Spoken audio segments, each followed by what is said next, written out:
Independent Television.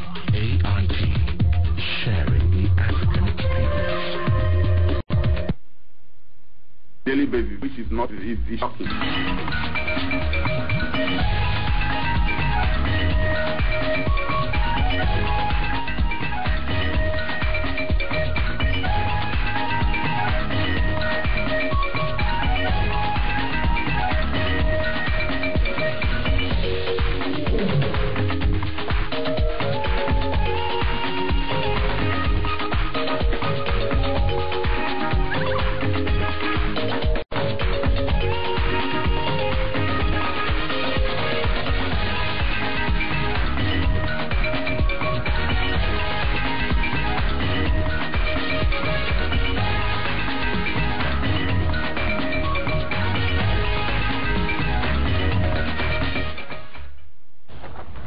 Hello and good morning and welcome to Kaakaki on Africa Independent Television, AIT. I am Adora Onyeche. And I am Senami Oshemoha. Welcome to the Wednesday edition of the show.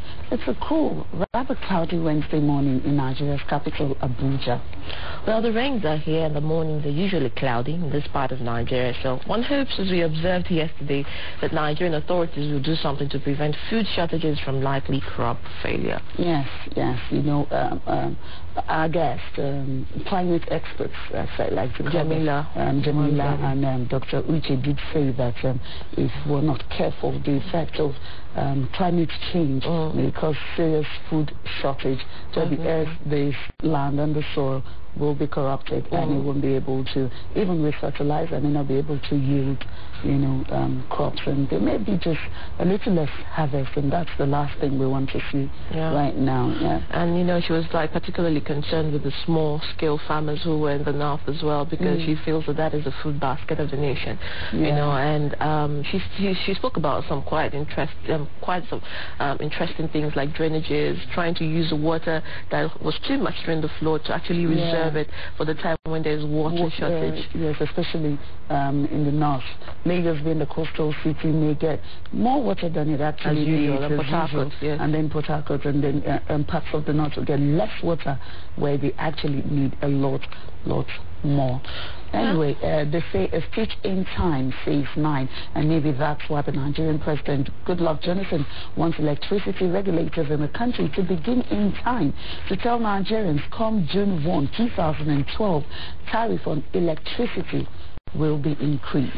Well, some people say it's not a good sign. Some people say it's a good sign. Some say they're already, spending more than they earn, and why would they need to actually pay more for the electricity that they hardly see? Now, someone argues that when they increase the tariff, likely the power, will increase as well. So, yes, I kind of interviewed a few people who are of the opinion that they do not mind paying more so long as they get electricity. They'd rather pay more for electricity than switch on their gens, or have their neighbors, everyone switch on their gen, and have your generators blaring off, making so much noise and air pollution at the same time. And rather they don't mind investing all that money they spend on their generators on electricity so long again as well, let's hope more money means more power. Now, I understand that the issue of appropriate tariffs has been behind the failure of Nigeria's electricity industry, and the president seems determined to address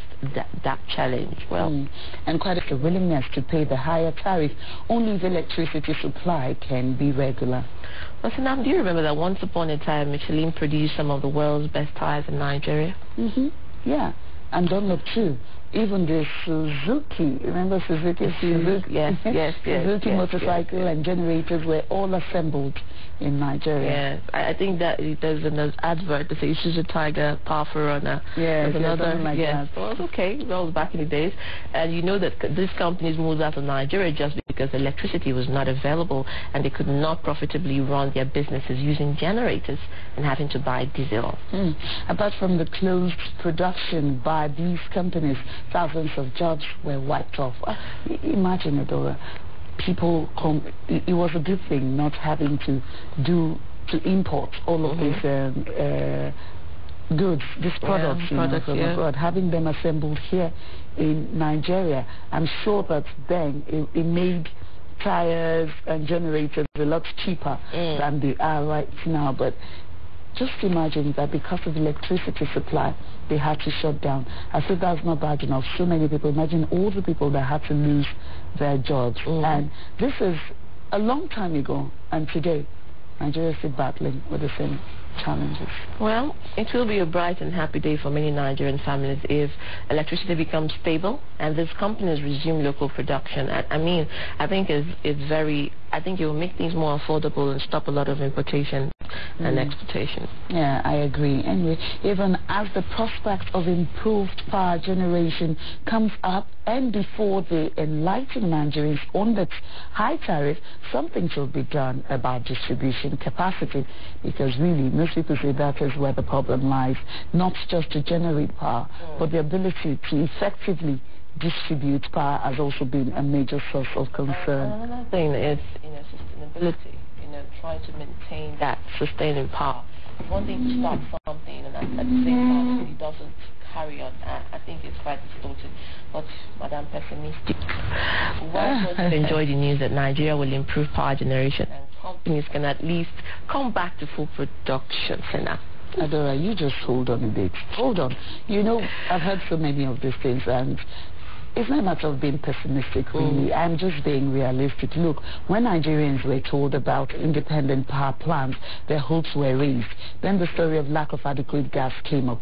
Now they were told about unbundling PHCN, and suddenly strikes began. The talk is now about increasing tariffs. All I'm saying is let's be sure that after the increase in tariff, the much talk about adequate distribution will not arise again. After increasing tariff, and then yes, power increases, and then you hear another excuse. You hear, oh, power is not the problem. The problem now is distribution. They should get their all their figures and statistics and everything in order, and be sure that they're ready to really do this, rather hopefully that they won't just impose high tariffs on Nigerians, and they'll have to deal with the same sort of electricity that they've had to deal with. Well, let's be hopeful, and I hope that is not pessimistic still. But you have a point there, and we only hope that somebody is listening, especially from the PHCN. But so now, did you hear President Goodluck Jonathan on Monday at the one-day retreat, of course, on the power sector? On what issue exactly? Because I heard him talking about how some of the governors came to him, they all agreed on all the reasons why subsidies that turned against him, and how they ran amok. It was like a joke. He mentioned River State's governor Amechi and Benue State, and how they all abandoned him. But anyway, that was quite hilarious. That's why he's the president. My question, he gets to take all the blame. That's the thing. But my question is, why, you are the president of Nigeria. The idea is, of course, you have an advisory committee, but the idea should be carried through because you think is what's best for the nation, not as a collaboration of thoughts and what is, obviously wanted by a group of people. But, well, on the removal of subsidy from petrol, which was announced on January 1st, 2012, of course, I think that some people will still beg to differ on that case, because I'm sure that even the Save Nigerian Group and Occupy Nigeria have a lot to say still. But all right, Adora, did the president tell us what we did not know? I didn't hear anything there. We've said it time and time and time again on this show that the governors left the president in the lurch in the matter of fuel subsidy. We did say it, and I'm saying it again. It's not new. He didn't tell us what we already didn't know, and it's very unfortunate, that you can't have people who you can say they've got my back. They're not loyal. They're not loyal. Can't have loyal people. And they all seem to have they have one excuse after the other why they did what they did, and now they're indirectly calling again for the same subsidy program over. Or well, they're saying don't take subsidy money from our own allocation. You know what I think? I think that they were surprised the way Nigerians reacted. They were not expecting Nigerians to react. They thought that it was one of those bourgeois. They'll just wash over and brainwash people. But unfortunately, Nigerians showed that they had a voice, and they said, oh my gosh, everybody, we didn't expect this on your own. And that was why the president was left hanging. And well, he had to take the brunt of the whole matter. Like they always say, when you're the head Wearing a crown is not an easy thing. Most definitely. Whether it's the bad kingdom or good kingdom, you are to get the blame or the credit for it. What's an effort for the president, though? He said the governors pressured him into removing the subsidy completely. And when Nigerian people put on the heat, of course, they left him alone to roast. He didn't actually roast. Well, are the governors not playing the same game even now with the partial removal of subsidy? Yeah, I just said they will not tell anybody what they are getting from saving from the partial removal of subsidy. All the attention is on the Shopee initiative of the federal government. What are the state governments doing? Well, don't worry. Nothing is hidden under the sun. We will surely ask questions, especially from those screaming marginalization over federal allocation. They will tell Nigerians how much they and the local governments got from the full subsidy saving and what they did with the funds, most definitely. Adora, did you read the report that Lagos state government has sacked about 1,000 doctors in states for going on strike? Well, yes, we talked about that yesterday, of course. Yeah. And, coming again, it seems like, it's a major issue to a lot of people, because some people are wondering why you would sack doctors and that much. And some people are saying they deserve the sack because they did not care about human lives and, of course, took their own personal aggravation out on the people they were supposed to be saving. But I wonder, what do I care? Do I really care? Yes, I do care. These Lagos doctors seem to be more on strike than in the hospitals. And, they strike more than once already. I told you yesterday when we were talking about this, they've been at this in the last 2 years, if I'm correct, because they've been on strike on and off. And I am thinking, all right, okay, fine. Where does your call to save humanity come into you? We all know that there's hardly anyone who gets what they deserve right now as we speak in their employment. Everyone wishes to get better employment one way or another. But I believe that there are some sets of people who, because of the kind of job they do, are meant to think of others first. Just like we do here, holiday or no holiday, we're at work. The same thing with the doctors and the same thing with the nurses. People have the right to information, and we're here to make sure that they get it. People have a right to life and a right to health. The doctors are supposed to make sure that they get it. Now the argument of the doctors is that they should be paid what they're worth. That most of the times they're the ones on call, they're the ones doing all the jobs. And if you ask me, I think nurses too deserve a pay increase, because they too. And this is what usually happens, Adora. You find out that you will see, if this is not properly resolved, after the doctors call off their strikes, nurses too will call off their strikes. I don't know. Well, I'm not wearing their shoes, so I'm not a doctor. I really don't know where it pinches, but hey, we're talking of human lives, and we think that there should be a balance. Well, do you know that while the strikes last, the doctors are very busy? Do you know that? Of course. Very busy indeed, but in their private clinics. Exactly. It gives them time to run their clinics better. It gives them time. Or for instance, you have a consultant that you are a consultant, a medical consultant, whatever field it is, and you have those who prefer to look for you when they come to the hospital, and they call you, oh, well, strike, but if you like, you can come to my clinic, and I'll take care of you there. There's even more privacy. You just pay a little more money, and it's all about money, isn't it? Talk of serving two masters and maybe getting paid twice from the Lagos state government and from the private clinics. Well, we're not saying that there's nothing wrong in having a clinic or aspiring to have one, but I think that first things first. When you make a call of duty to save human lives, that is your first priority and primary assignment. Well, as the Lagos doctors get paid from two masters, the boss of the Security and Exchange Commissioner, Rumalte, says her predecessor, Ndi Okereke Onyike, enjoyed more than her official salary. Talk about 73 million naira for Rolex watches or even more. I read that in the papers and I was like, I talk about vendetta, if you ask me. Yes, I was surprised, but the way Rumalte came out and said it was like, okay, people are I'm not the only one. Imagine what this one is even worse, this one did worse, this one. And really, for me, I don't know, I lost one notch of respect. No, but I think you're wrong. I don't see anything wrong. No, I'm not saying that. I'm not saying that, you know. But the truth is, India is not the one on trial. Yeah. Okay, if I can put it like that. He's not the one being probed. He's not the one being questioned by the House of Representatives, you know. And what she is being questioned about is why, you know, the Nigerian Stock Exchange collapsed last year when it did, you know. And then she comes and says, okay, maybe she's trying to say, Oyike's, you know, some argue like that, we had Ali Emali yesterday, and when I put it to him that it seems like some sort of witch hunting, he said no. Well, in his own case, he would argue that because the facts are there, the figures are there, the procedures that went through, the facts the processes are there, and then secondly, you know, they were also dealing in collaboration with the case of the fake banks and all of that. So, but you know, I just wonder. I wonder too. I wonder.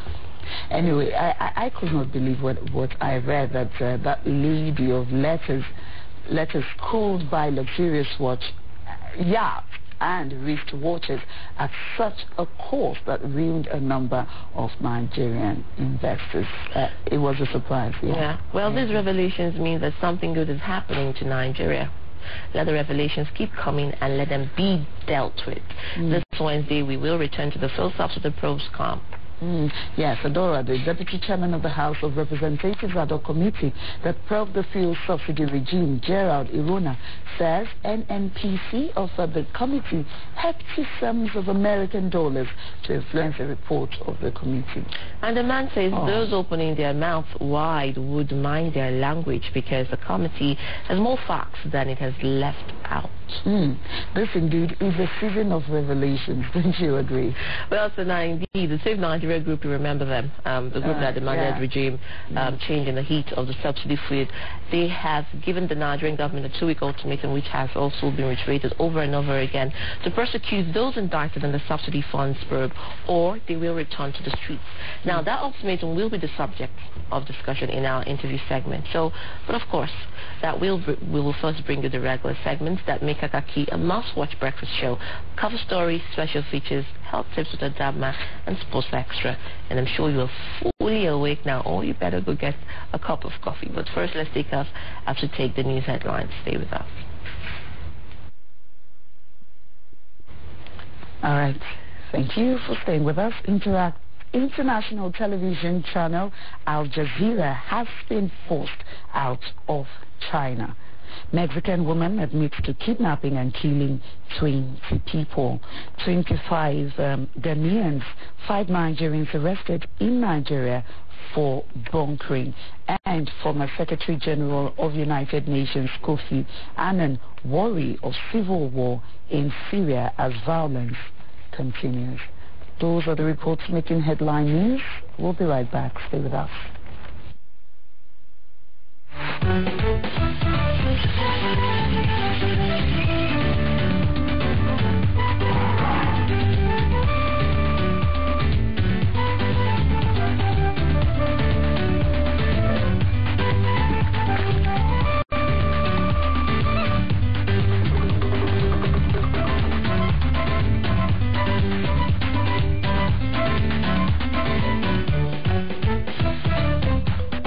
Explore Africa. Encounter Africa. Engage Africa. Enjoy Africa's compelling, exciting, and breathtaking experience with Kaakaki, the African voice.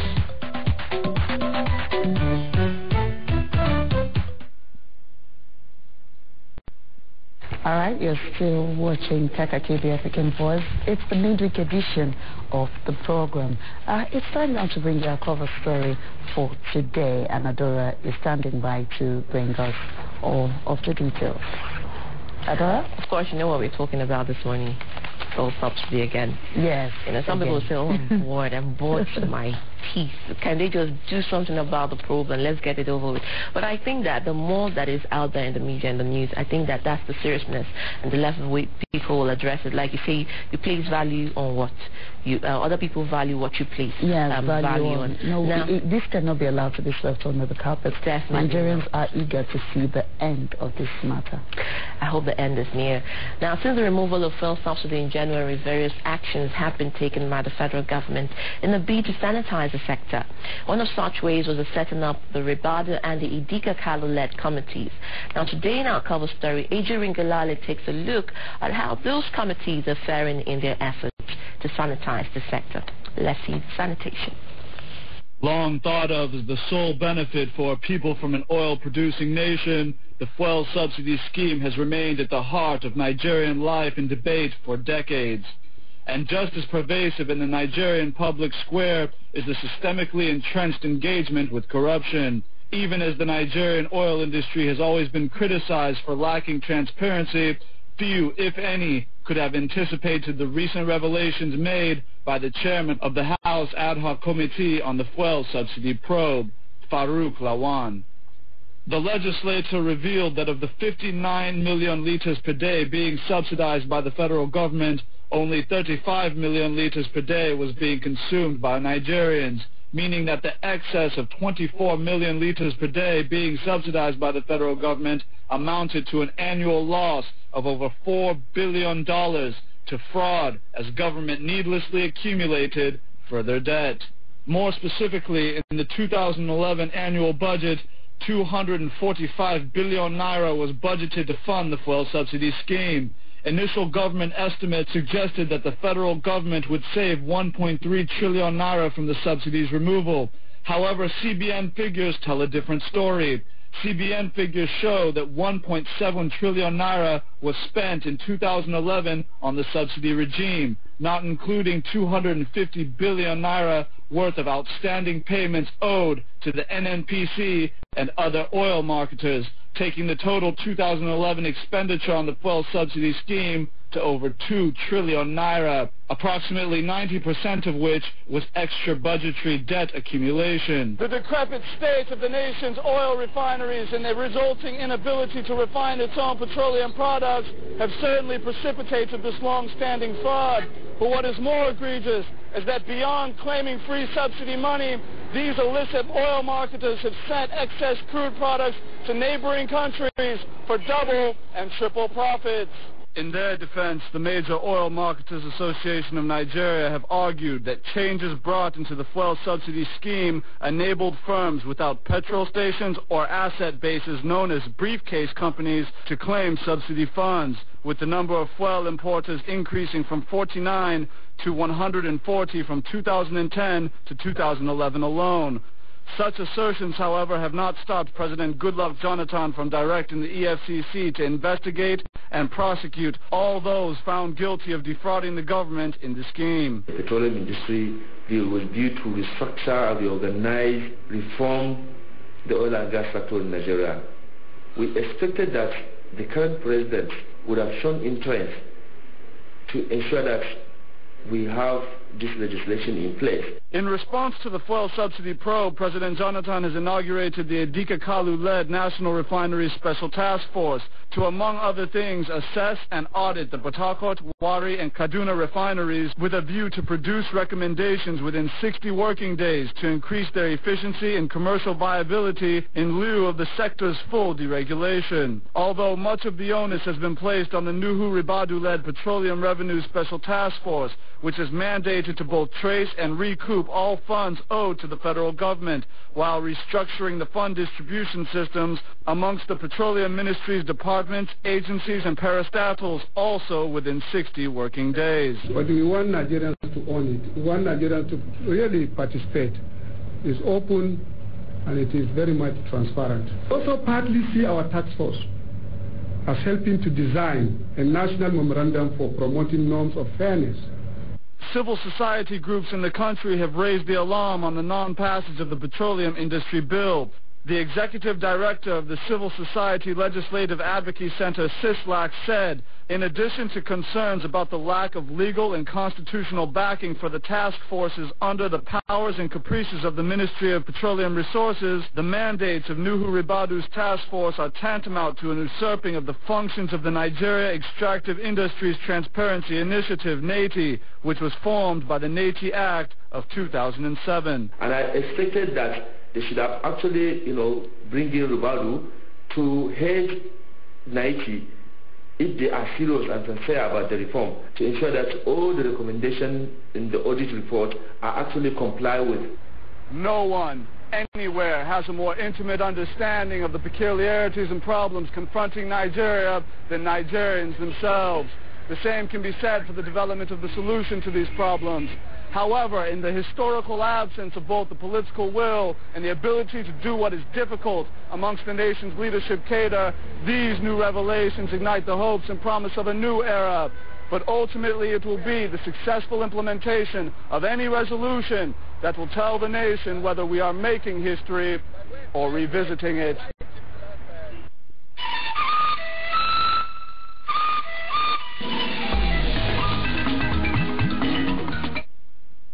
Indeed, well said. Whether we're making history or revisiting it. When you look at the trail of that, and you just wonder the history of Nigeria, and of course some people wonder corruption. I'm thinking, are we making or are we revisiting? What do you think? I think in a way we have come across some hurdles and crossed it, but we are still very far from making. All right. So I think that we still have a lot of leftovers from the past that we have just totally refused to not recycle, and it's affected us moving forward. That's bad, because the people who cannot remember their history will probably have no plans for their future. Definitely. Anyway, you were saying before that some people that say, this was subsidy probe and all that. I completely agree with you.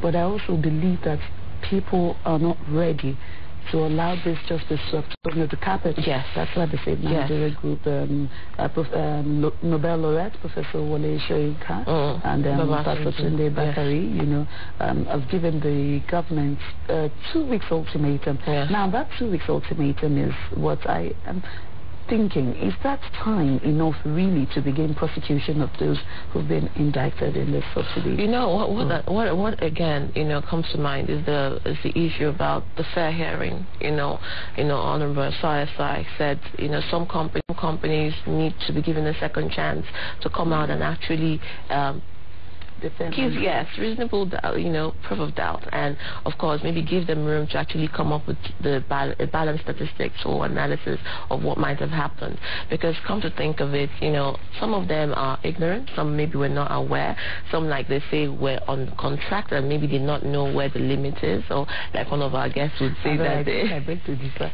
It's whether you're ignorant, because as long as you're making a lot more money than you're supposed to, you would know that something is wrong. Sometimes some of those people, they have an upper chamber that they listen to. They actually are put there for somebody else and used as covers.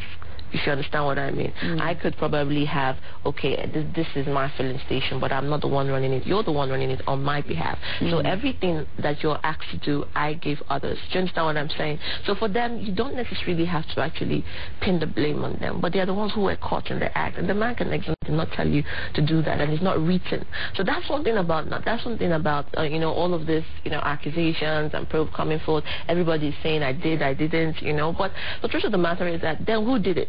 Then who did not? At the end of the day. Everyone who's been indicted says, it's not me. Don't look at me. It's not an NPC. It's not PPRA. It's not the auditors. It's not the marketers. It's not me. Then who is it? All the money just developed. Exactly, because for all we know, money has disappeared. And where did the money go to? Definitely the money has gone into some people's accounts. So wherever the money walks to or flew to, the money should please fly back out. When you look at it and you look at the challenges facing Nigeria, we're talking about eradicating malaria. These are monies that could actually be put into research and find vaccinations that could actually help to curb the outspread and, of course, put it in check.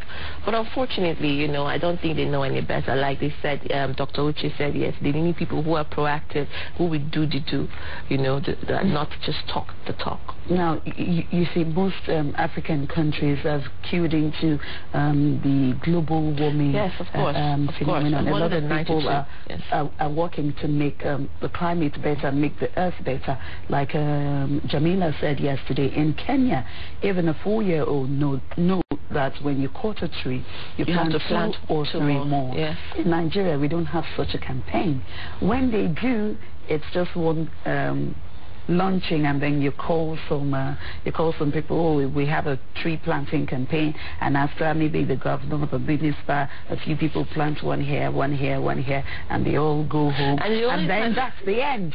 Funny enough, and even in the rural areas, anytime people plant crops or trees on farmland, it's to ascertain who has that land, so that you don't come and trespass. Exactly. It's really funny. It's really funny. And you see, the people are in so much danger. I couldn't help but worry about what Dr. Uche said when he talked about when the ozone layer is destroyed, that the people are likely to develop brain tumors, and then Nigeria doesn't really have enough neurosurgeons. Definitely. So he needs to go train so that he'll have enough patients to treat. Exactly. And these are things that, we're laughing about them now, but time will come. In fact, he said the time has come that more and more people are going to fall ill due to climate change, less food. You can see an influx of cancer, when Nigeria didn't used to have all of that. Exactly. Ridiculous.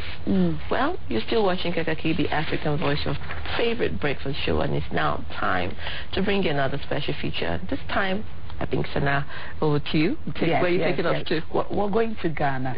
We just read a report about 25 Ghanaians and 5 Nigerians being arrested for oil bunkering. Well, this is not a bad news, I hope. We're going to Ghana again, like I said. We'll take you to Ghana, where they're celebrating an age-long tradition to honor past warriors who fought to defend and protect their villagers. Wow. Talk of night and shining armor. Yes, I hope they are. Now, this colorful festival is a reminder to Africans to try to remember the heroes past, and there are loads and loads of African heroes who have been forgotten. So let's go to Ghana and be reminded of our fallen heroes.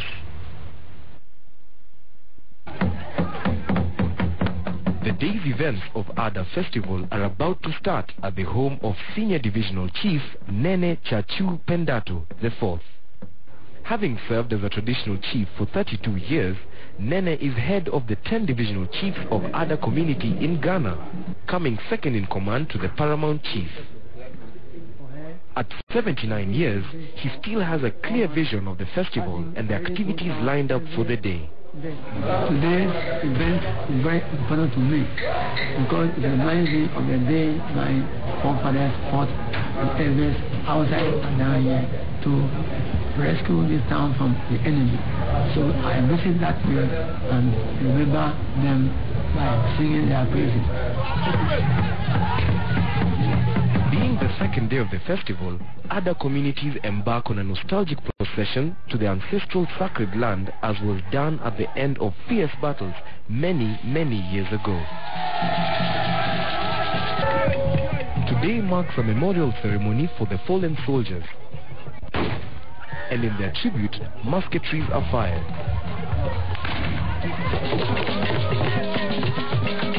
Songs and dances are also part of activities, especially on arrival at the holy ground.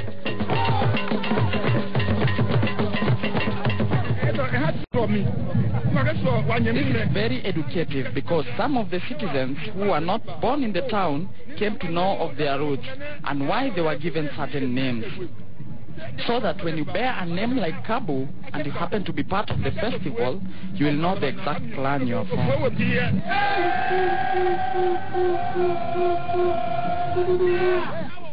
The first ritual of the day is performed, a libation poured on the ground.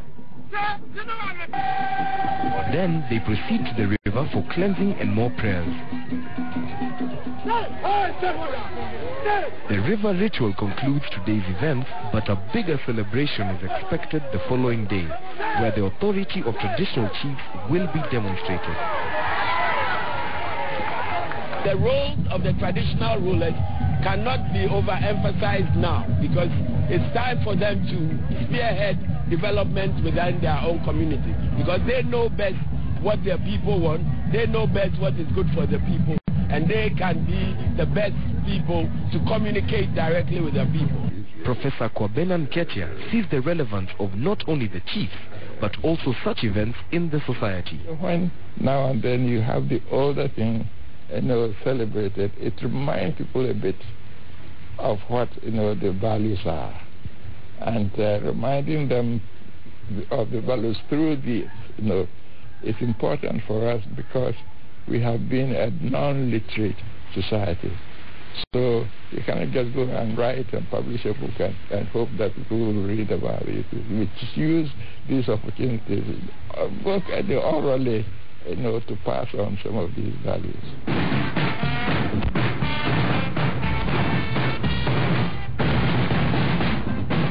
The events are a carnival in commemoration of the fighters who made it back home safe and victorious.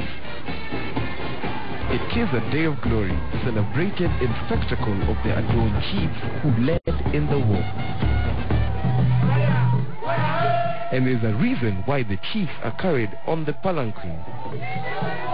They will carry me as an honor, a knight honor. Over somewhere in the world, they ride on horses, or in India, they ride on elephants. But in Adan, we ride on human beings. Very, very happy that I have been to war and I'm saving their lives. This is obviously not an easy task for the bearers, as they struggle to hold the weight beneath the chief's jubilation.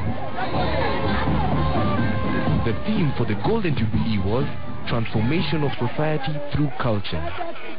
The festival, also attended by Ghana's Vice President John Dramani Mahama, attracted a huge crowd. And his advice on how to achieve development? It is important for us as a people to recognize the relationship between culture and development, because when we refine and modernize our culture, we make it attractive to others who can act as catalysts for wealth creation in the local economy that we have here. The message of unity for development was well received by the youth. The uniqueness of this festival is all about how the chiefs manage to program their thing. They don't quarrel among themselves. They all come together and advise the youth. It gingers the youth to come together to make one body to think of the betterness of this area. As the day's events came to an end, it was almost as if the people here had stepped back in time to the days when winning of territorial battles was no mean feat, when chiefs led their tribes to war with no fear and with the same zeal they demonstrate today.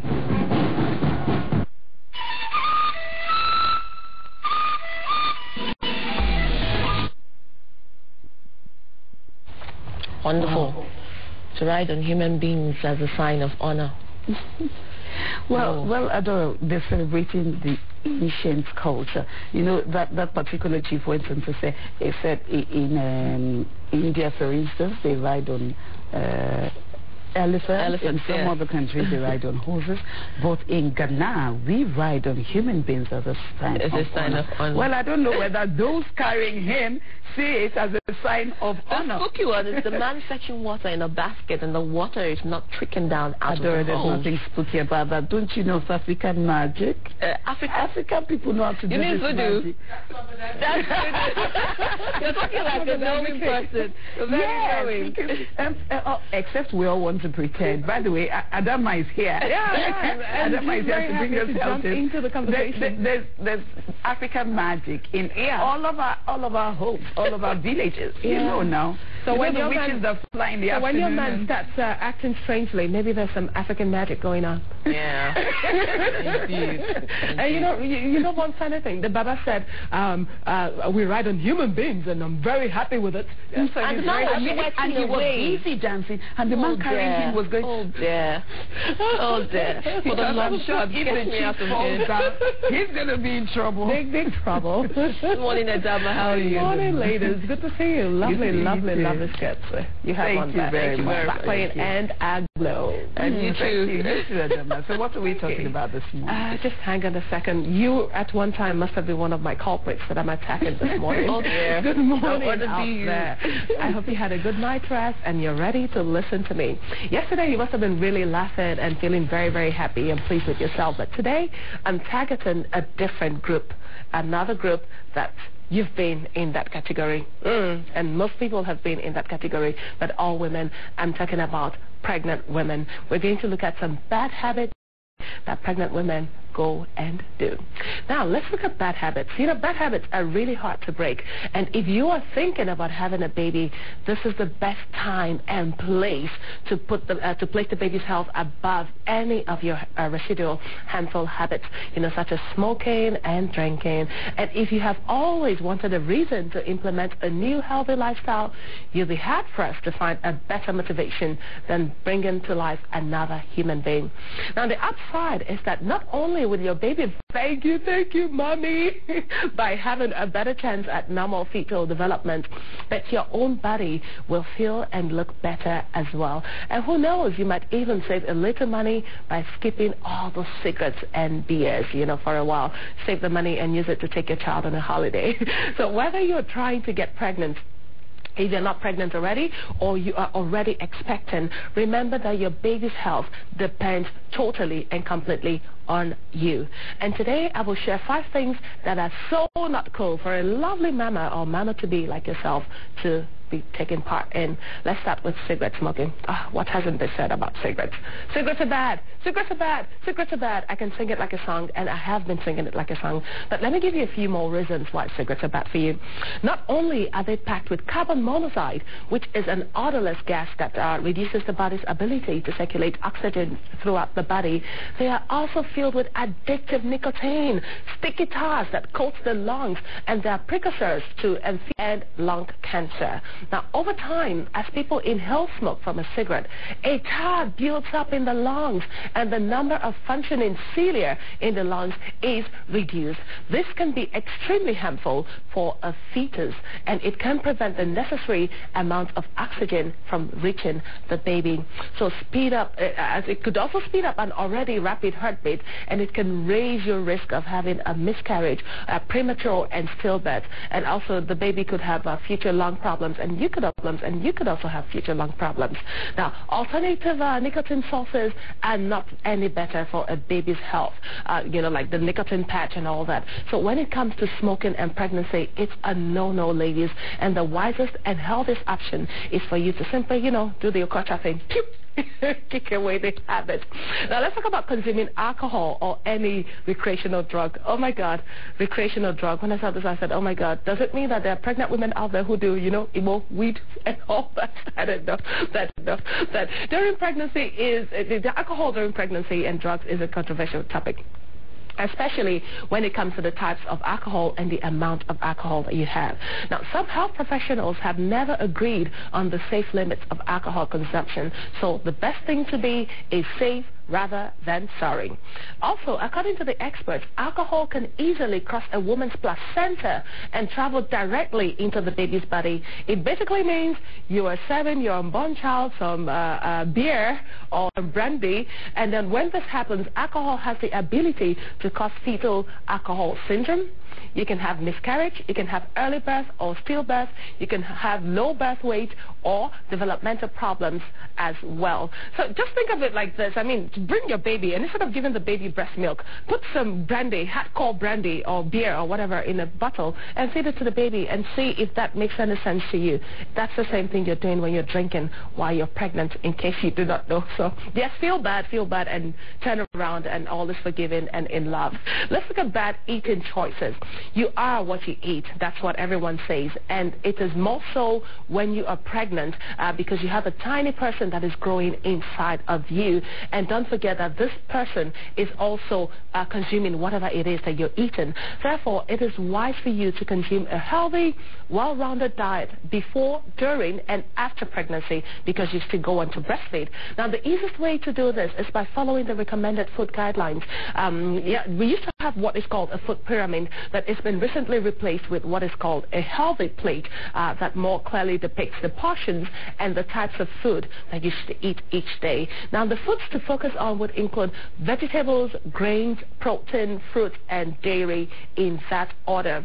Now, foods to avoid would include high sodium, that is a lot of salt, or sugary foods and drinks, and seafood that stores high amounts of mercury, unpasteurized dairy, and too much caffeine. Just 200 mg or more is too much. That's what it is. Now, certain herbal teas, certain vitamins, including too much vitamin A, and unwashed food. Now, ladies, when you're pregnant, it's not a time to be self-medicating. If you need medication for any reason, or if you're not feeling well, you have to go and see a doctor. Don't pop things into your mouth when you're pregnant. It's not a good thing, because you're not just doing it to yourself, you're doing it to another human being who you do not have a right to injure in any way. Now, let's look at inactivity. Don't get me wrong here. Exercise is a healthy and important part of one's daily life, no matter whether you're considering getting pregnant, or you are pregnant already, or you have already given birth. It helps to fight fatigue. It staves off diabetes. It boosts energy and strength, and it even helps to prevent backache. Yeah, backache, is very common in pregnancy. But too much or too little exercise can also be harmful. Excessive exercise can cause the body to burn too much body fat, which in turn can thwart regular ovulation and menstruation. On the other hand, too little exercise can lead to obesity and diabetes, which also negatively affect a woman's ability to conceive. Now, instead of doing approximately 30 minutes of regular exercise every day throughout the week, I think that is what you should try and focus and target on doing. Now, if high impact exercise like jogging or extreme sports isn't your idea of fun, you can try walking or swimming is the absolute best one, or cycling or yoga. Yeah, yoga. I don't think yoga is strenuous and really gets your heart pumping and gets you to lose weight. Now, the next one is not being a napper. That is a sin and a crime if you're pregnant, because if you ask any pregnant woman, she'll tell you the same thing. Growing a baby is tiring. It's exhausting. Therefore, sleep is essential for a woman's general outlook on life, health, and hormonal balance. Now, even if you were not a napper before getting pregnant, chances are that you'll become one during that first trimester. There's nothing wrong with listening to your body and laying down for a 20-minute power nap when you need one. You don't even have to fall asleep. Just resting alone can have similar benefits to sleep. This way, you have plenty of energy when it comes to spending time with your partner, or putting your baby things together, decorating a nursery and all that, and then getting exercise and going to work, because your life doesn't stand still because you're pregnant. Most women don't get pregnancy leave. No, what you get is maternity leave. So, yeah, there's paternity leave too now. In fact, one of our producers actually went on paternity leave. You, Charles, you went on paternity leave. You were not the one who had the baby. I don't know why our boss gave him paternity leave, but can I go on friend maternity leave? Okay, well, I'll discuss that later on. So right now, let me look at the meal of the day. Come on now. Okay. It says, good morning, Adam. My breast is getting bigger with pain to the extent that I can't wear a bra.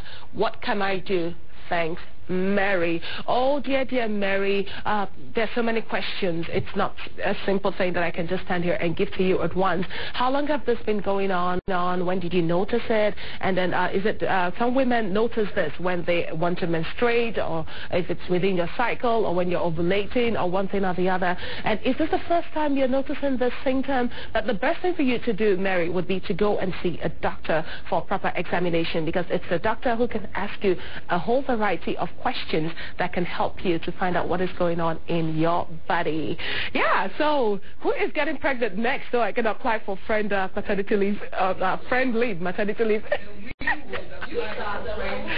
It's easier to apply as friend maternity than to go on maternity itself. Indeed. Adama, we're waiting for you. Adama, talking about, yesterday, we spoke about urinating, and urinating in bad places. And, somebody was watching and was like, there is indeed a high level of high number of people who urinate in bad places, but that the fine should actually be, instilled so that, people do not urinate. But he said something particularly happened somewhere in Africa. A man was urinating on the roadside, and the police, and they say on the wall, they said, do not urinate or you get to pay 500 naira fine.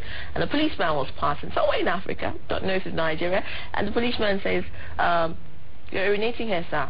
You're fine. Okay, the man gave him 1,000 naira. And this one said, I don't have change. Can you urinate some more? That's a good one.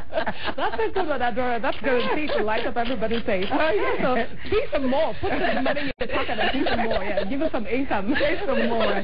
Okay, then maybe the fine should probably be something higher. Yeah, like maybe 10,000 naira. So that no one will be easy.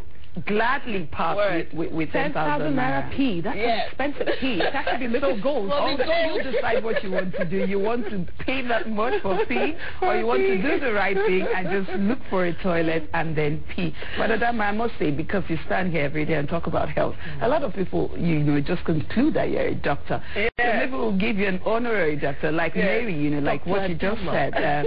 The meal of the day, Mary talked about having a serious a breast paining her bigger, than its normal size, and you said that she has to go to a hospital. But I don't blame Mary. Like Mary, there's so many people who think, okay, let me send Adama a mail and I'll just get a response. And all of that. Well, we're a team. The Kaakaki Health is a team of powered by DHS, Diabetes and Hypertension Health Society. So we do have our team of doctors, team of different healthcare practitioners, and it's everyone inputting to make me look smart. I am. Hey, you to say this. I am smart. I am as smart as you think. Okay, I'm going to take her up with that. Ladies, I'm leaving before you can make me Thank you, Doctor. Fifth Amendment. I'm leaving before they make me myself you do it well. That's why our viewers just conclude that you're a doctor. Well done. We always have the answers. We always try to swept by it too, so it's fantastic. Fantastic. All right. A pregnant woman out there, you heard her. Don't intimidate that child. Don't make the child, take alcohol that the child doesn't want to take, because honestly, the child doesn't know any better and doesn't want to. That's the truth. Because no child, I don't think anyone wants to wake up. And it could be very bad. You could have the baby and all the baby is crying for is alcohol. It's possible, Adama. I know someone who drinks so much during pregnancy and breastfeeding that I can't understand it. Wardrobe malfunction. Are you dropping some baby hair right now in the studio? No, I'm not drunk. Trust me. I don't like it, and she does it so much, and I get really worried for the child, the one inside and the one breastfeeding. And there's nothing you tell her that convinces. She tells you, look, my child likes it. When I drink, the child dances in the tummy. I say, yes, mommy. Thank you, some people get away with drinking palm wine. They think, okay, because it's palm wine and it has a lot of yeast and it's enriching, so it helps them pump more breast milk. So they drink palm wine. Come on, that's not true. That's stupid excuses. All right. Let's allow you before you change your amendment to the system. All right, have a lovely day. Thank you. Wow, that's interesting. Yes, I mean, as if it's not bad enough that she drinks during pregnancy, she also drinks while breastfeeding, and that's. I'm not a doctor. I would like to know what effect it has of course it on has the child. I know, but what does it have a damaging effect apart from the child getting addicted? Because of course, alcohol is addictive. Definitely. That's what I'd like to know. Definitely. Well, I think she should go. You could recommend therapy for her, counseling, and perhaps it could be a form of relief from this depression. Because one thing I do know is that women who breastfeed sometimes their moods fluctuate, and they usually get what you call postnatal disorder just because they've had So I think some people it's a way out. Some people it's a habit.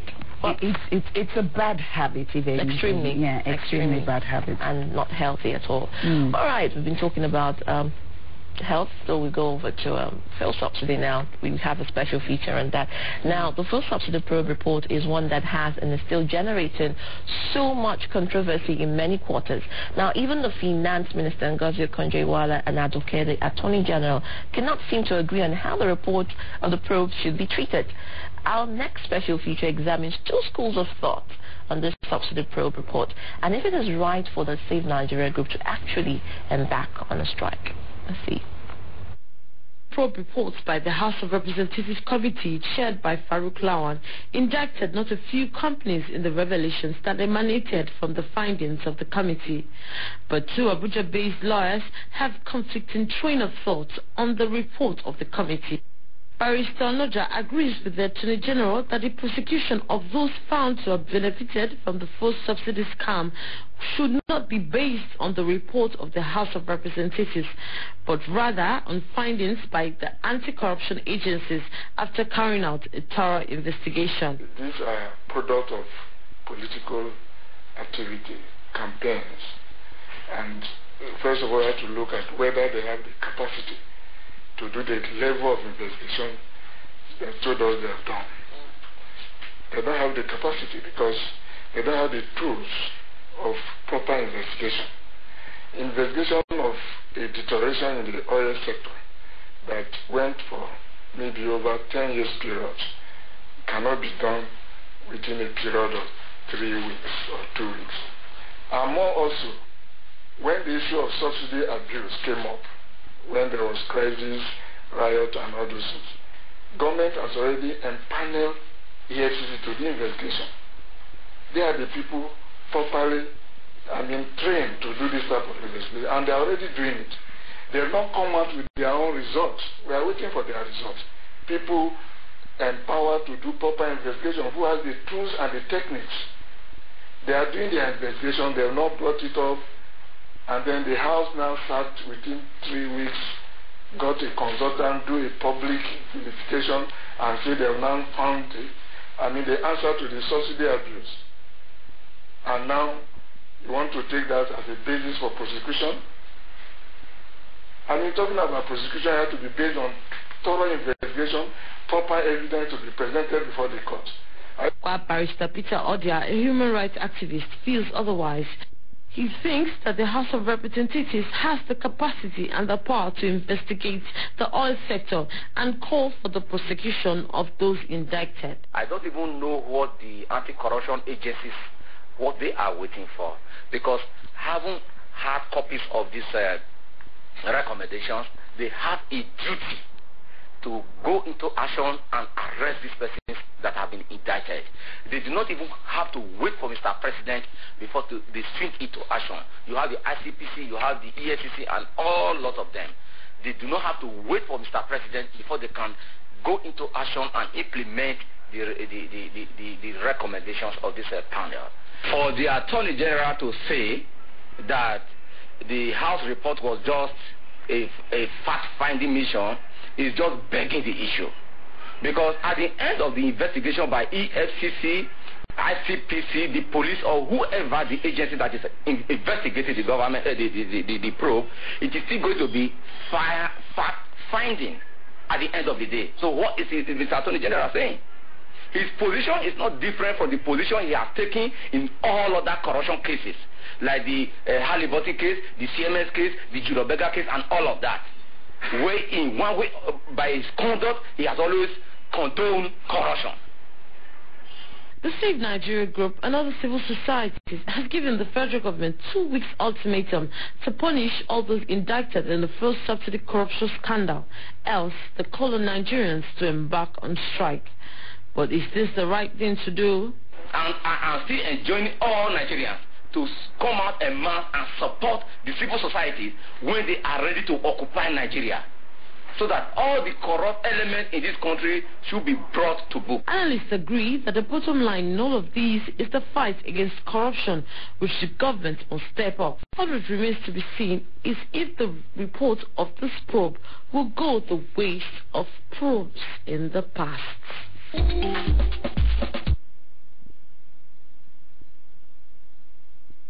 Well, that was interesting, and I think that if you look at the expression of that man, you will understand that honestly he was coming from a place of pain and anger.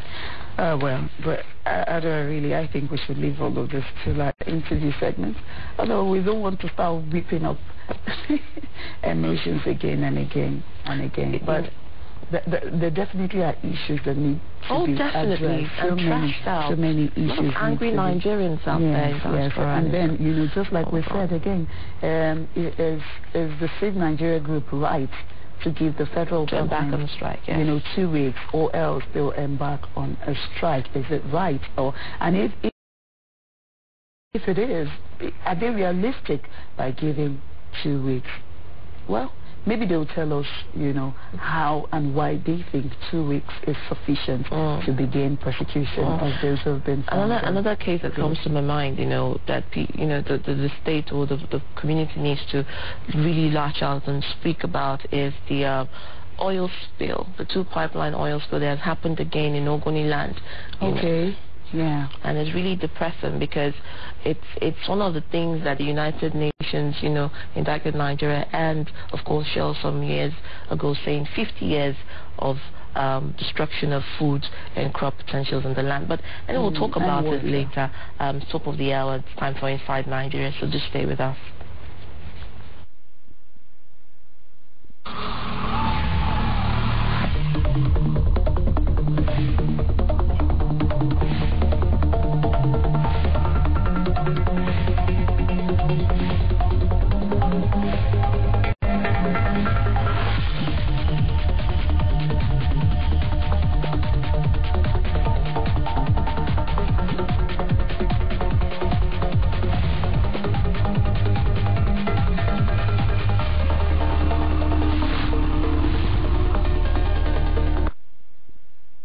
Thanks for staying with us.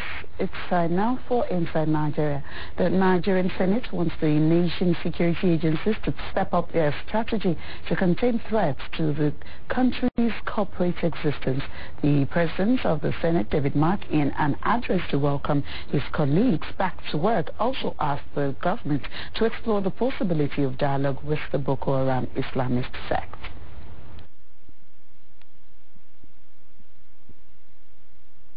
The current level of insecurity in the country is totally unacceptable, and something must be done to improve it, and very quickly too.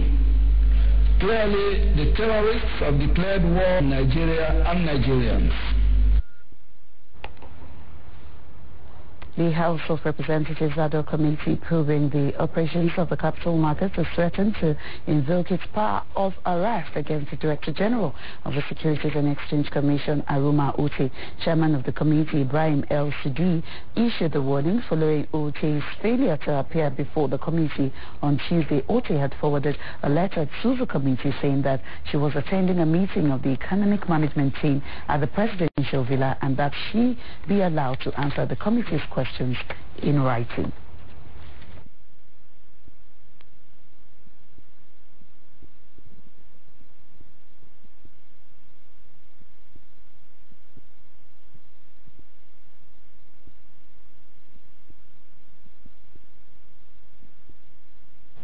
The Minister of Power, Bas Naji, says government is aware that the nation needs to increase its power generation to unlock its full economic potentials. The minister was speaking at the ministerial platform organized by the Ministry of Information to mark 1 year of Goodluck Jonathan's administration in office. One thing I can promise you, next year you will never see this. We are making sure that by next year, by this time next year, you have enough gas to support additional capacity at the plants so that we have what we call standing reserve or reserve so that they will be able to take over where the water level drops. The body of the Principal Private Secretary to the Edo State Governor Laitun Oyeride will be buried in his hometown Ede in Osun State on Thursday. The burial will be preceded by a service of songs to be held at the Government House, Benin City on Wednesday. A government statement in Benin says Olaitun's corpse is expected to depart Benin City for Ede in a motorcade at 7 a.m. on Thursday. Olaitun Oyeride, 44, was Deputy General Secretary of the Nigerian Labour Congress NLC before his secondment to work with Governor Adams Shomole in November 2007. He was murdered in his home in Benin last week by yet to be identified gunmen. That's inside Nigeria. Kaakaki B, African Voice, continues in a moment. We will be going into our interview segment for today, and we're still talking the fuel subsidy probe.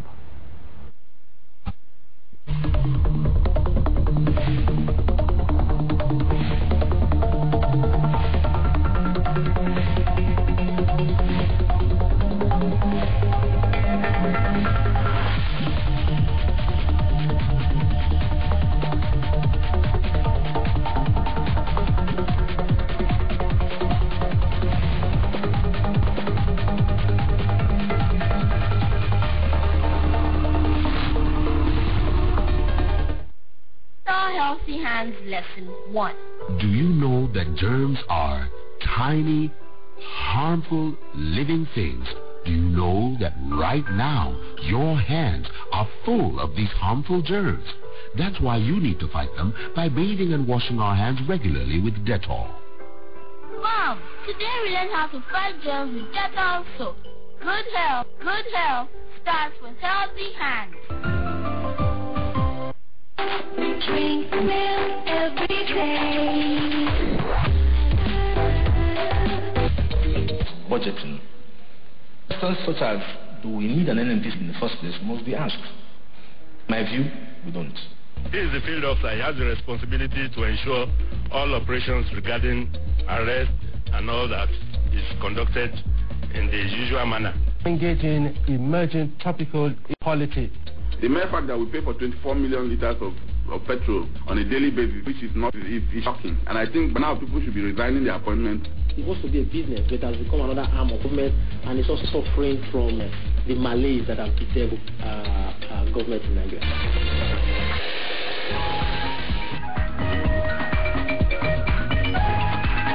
We want a good Nigeria first. That are benefiting at the IOCs. Why? Because they have a tax regime, a royalty regime that was framed over 42 years ago.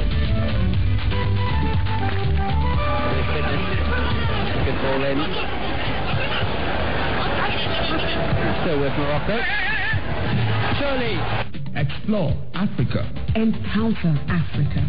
Engage Africa. Enjoy Africa's compelling, exciting, and breathtaking experience with Kaakaki, the African Voice. Now listen. The law is now beyond argument that the effect of a nullification of a thing, not necessarily an election, the effect of nullification of a thing is to completely wipe out, obliterate, remove, undo, erase, or render it ineffective. Why must Nigerians pay the crime that has been perpetrated?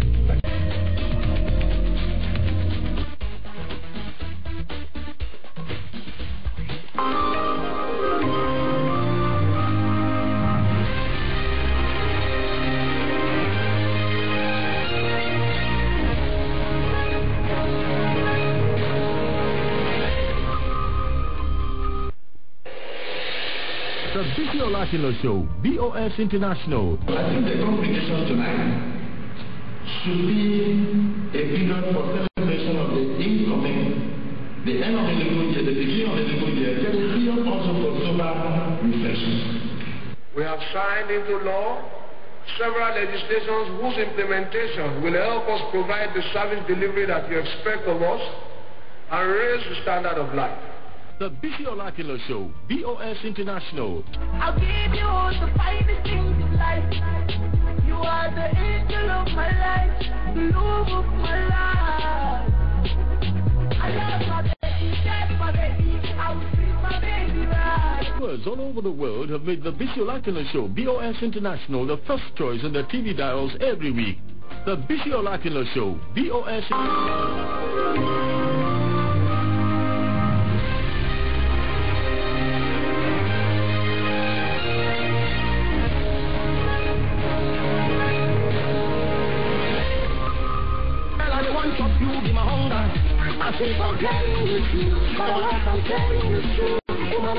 Time out with TA. It's also a party. Look, see, I know they get no longer, so they want friendship way longer. With me today, tomorrow, I'll be stronger. Time out with TA. It's the variety comedy show everyone is talking about. Catch your favorite celebrities on Wine with TA. It's refreshing, revealing, and ridiculously hilarious. Stay with me, dear, with me, cause you love me, I will be your... Time out with TA.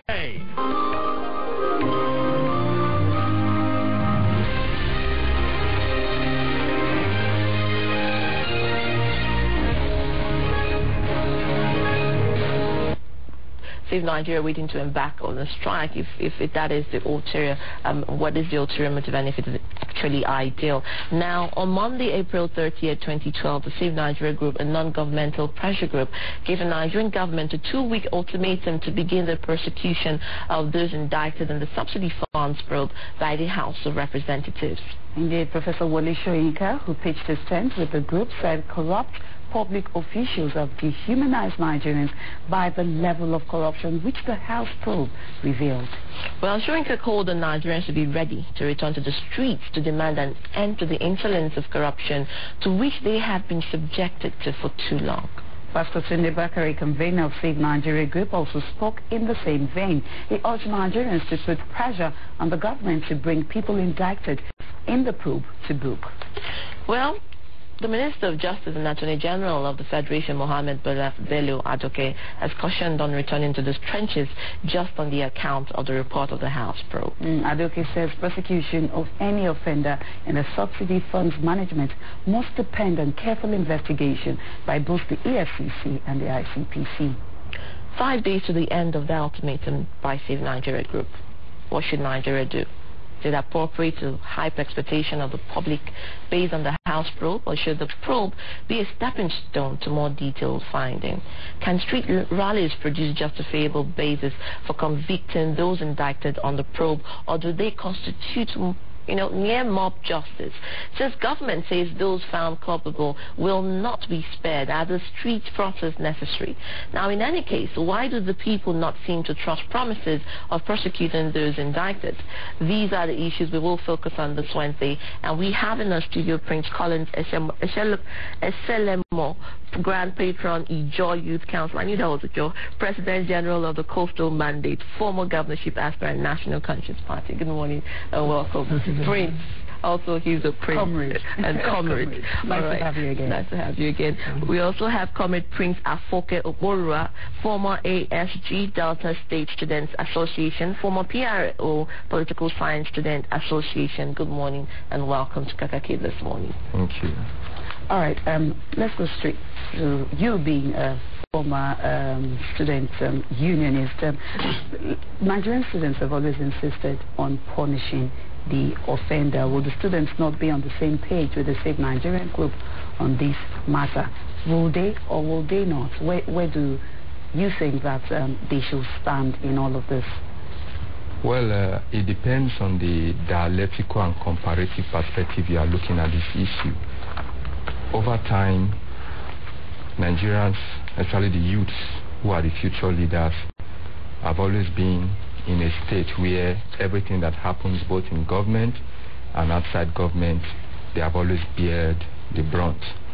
But as far as this issue is concerned, I would say the nation is currently polarized, and Nigerian youths are not comfortable with what is going on.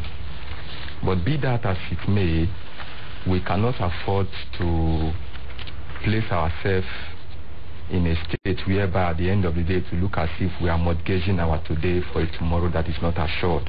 So do you think that the 2 weeks ultimatum given by the Save Nigeria group is realistic, considering the fact that the federal government has already promised that nobody will go unpunished if they are indicted? Is it necessary? Well, 2 weeks ultimatum, government saying that those who were indicted will not go unpunished. These are very intricate issues. And if you look at it from a very, very people-oriented angle, you will discover that there's a disconnect. And what is that disconnect? The Save Nigerian group has given an ultimatum. I'm a foundational member and a stakeholder of the Save Nigerian group. I have not been gotten across to, as far as Abuja is concerned, there's no way you can do anything without referring to my distinguished personality. But then, we believe that Nigerians are hungry and angry. We believe that we cannot continue to live a life whereby some few are getting richer and richer on a daily basis and the poor are crying. But then, if the government have said that those who were indicted will be punished, and we need availability of copious evidence to punish those who have looted what belongs to the common masses, then I believe that the evidence is needed, whatever angle you are going to look at it. Because I would not subscribe to a situation where we go to court and then at the end of the day the case is quashed for want of evidence. It makes no sense. But the reports are there. They're quite indicting. The reports are there, but what is the essence of the report? Is it meant to punish people, or was the report meant to unplug and plug some gray areas? All right. Okay. Comrade Prince, that's okay. I've spoken. I'll move over to Prince Collins now. You've spoken about the degradation, of course, in the system, and we have to wait for evidence and, of course, reasonable doubt to be able to indict the people that have found wanting in the report. But, of course, we know the experience in Nigeria about probes. Some of them, we go through the probes and they are swept under the carpet. Do you think it's enough for the Save Nigeria group to switch the ultimatum of giving them to it? You see, first and foremost, we have to be very definitive. The Save Nigeria group is a conglomerate of several non-governmental organizations, which of course it means that by itself is prolific, is all-inclusive, is civilized, and the approach as far as we are concerned before today, so good. But I've always bothered my agitation on credibility, taken from history and antecedents of several strikes which I am involved in. Like I said in my last meeting here, I was in the front line. Wole Soyinka, Femi Falana, Buba Galadima, name all patriotic Nigerians, even the Bakari himself, to protest and make the present president the acting president of this country, against all odds. The Yaradua, the Bori group were attacked and all that. But the credibility question there is, the leadership of this Save Nigeria group, the convener, must be called to question. By now we should be complaining of the conduct of Bakari. You don't take Nigerians to the street only to locate yourself as the vice president or a presidential candidate. You don't take Nigerians to the street only to find yourself in our jurisprudence to take the federal government to court for preventing you in your protest during the subsidy. Yes, I do understand where you're coming from. I do understand where you're coming from. But my question exactly is the ultimatum given by the Save Nigerian group as in regards to the pro. We need to locate the credibility of the leadership of that person that gave that ultimatum. Nigerians should not be misled. I'm a victim of the June 12th. I was jailed for 11 years without even going to court. My cellmate was Senator Jurujai, and we don't want that to repeat itself. We don't want to go to the street only for an anxious DPO to press his trigger. But even the CRC, the Civil Rights Congress, Malam Shehu Fani has also said that, because he represents 36 groups of civil rights organizations in the North, has also said that if the report is not brought to book, if there's no action after the report's been tabled, they too will seek for action. He said, distinguished gentleman, it can go on strike without considering all these parameters that I've just talked about. And not until that phenomenon is located. To reconcile these differences, which of course it means some of these vices that have been imported into our polity. And if you do that, and some anxious members of the security community press their trigger on an innocent child, then you left it at that and go to a court, a government that you don't believe in, and a court that you also don't believe in, and leave it at that, then you place our faith in the jurisprudence. I mean, for God's sake, we need to take a serious exception to this. All right, so... Because the antecedents, we are well informed of them. Okay. So when you take Nigerians, you must prove to Nigerians that you are consistent. In short, the death of that young man in Lagos is enough for the whole country to go on strike. But you don't just take Nigerians to the streets and just see the surface of a probe with an excuse from the National Assembly. They don't need to give us a reason for strike, those who consider themselves as the true custodians of our legislative rights. There is still a credibility question in the National Assembly.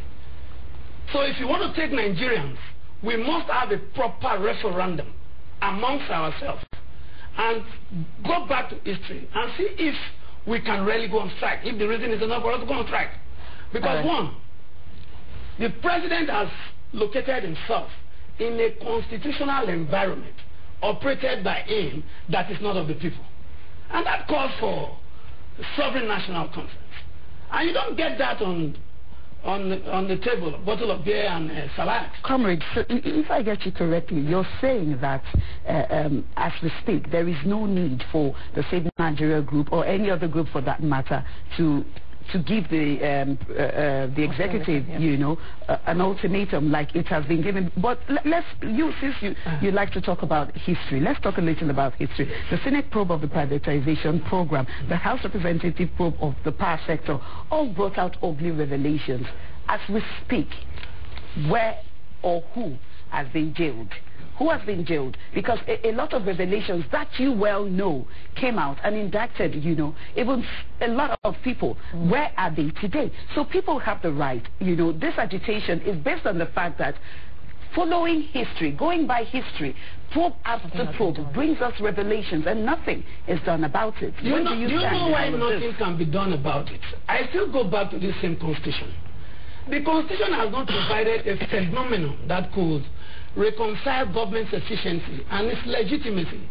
The authority we gave to Dr. Jonathan Goodluck and our freedom, those are the four fundamentals. Like I said, we need a leader that has a blend of courage and hope, incorruptible, people-oriented, and this leader must consider all these parameters as a personal commitment, at least to the great ideals of the Nigerian enterprise. Look at the Constitution very clearly. Not until a line of disparity is drawn between the office of the Attorney General and the Minister for Justice. Like an engineer like myself or an accountant can be a Minister for Justice. But you see, the charges that will go before the court will be so frivolous that it will be without foundation, and whatever emanates from that report will be at large.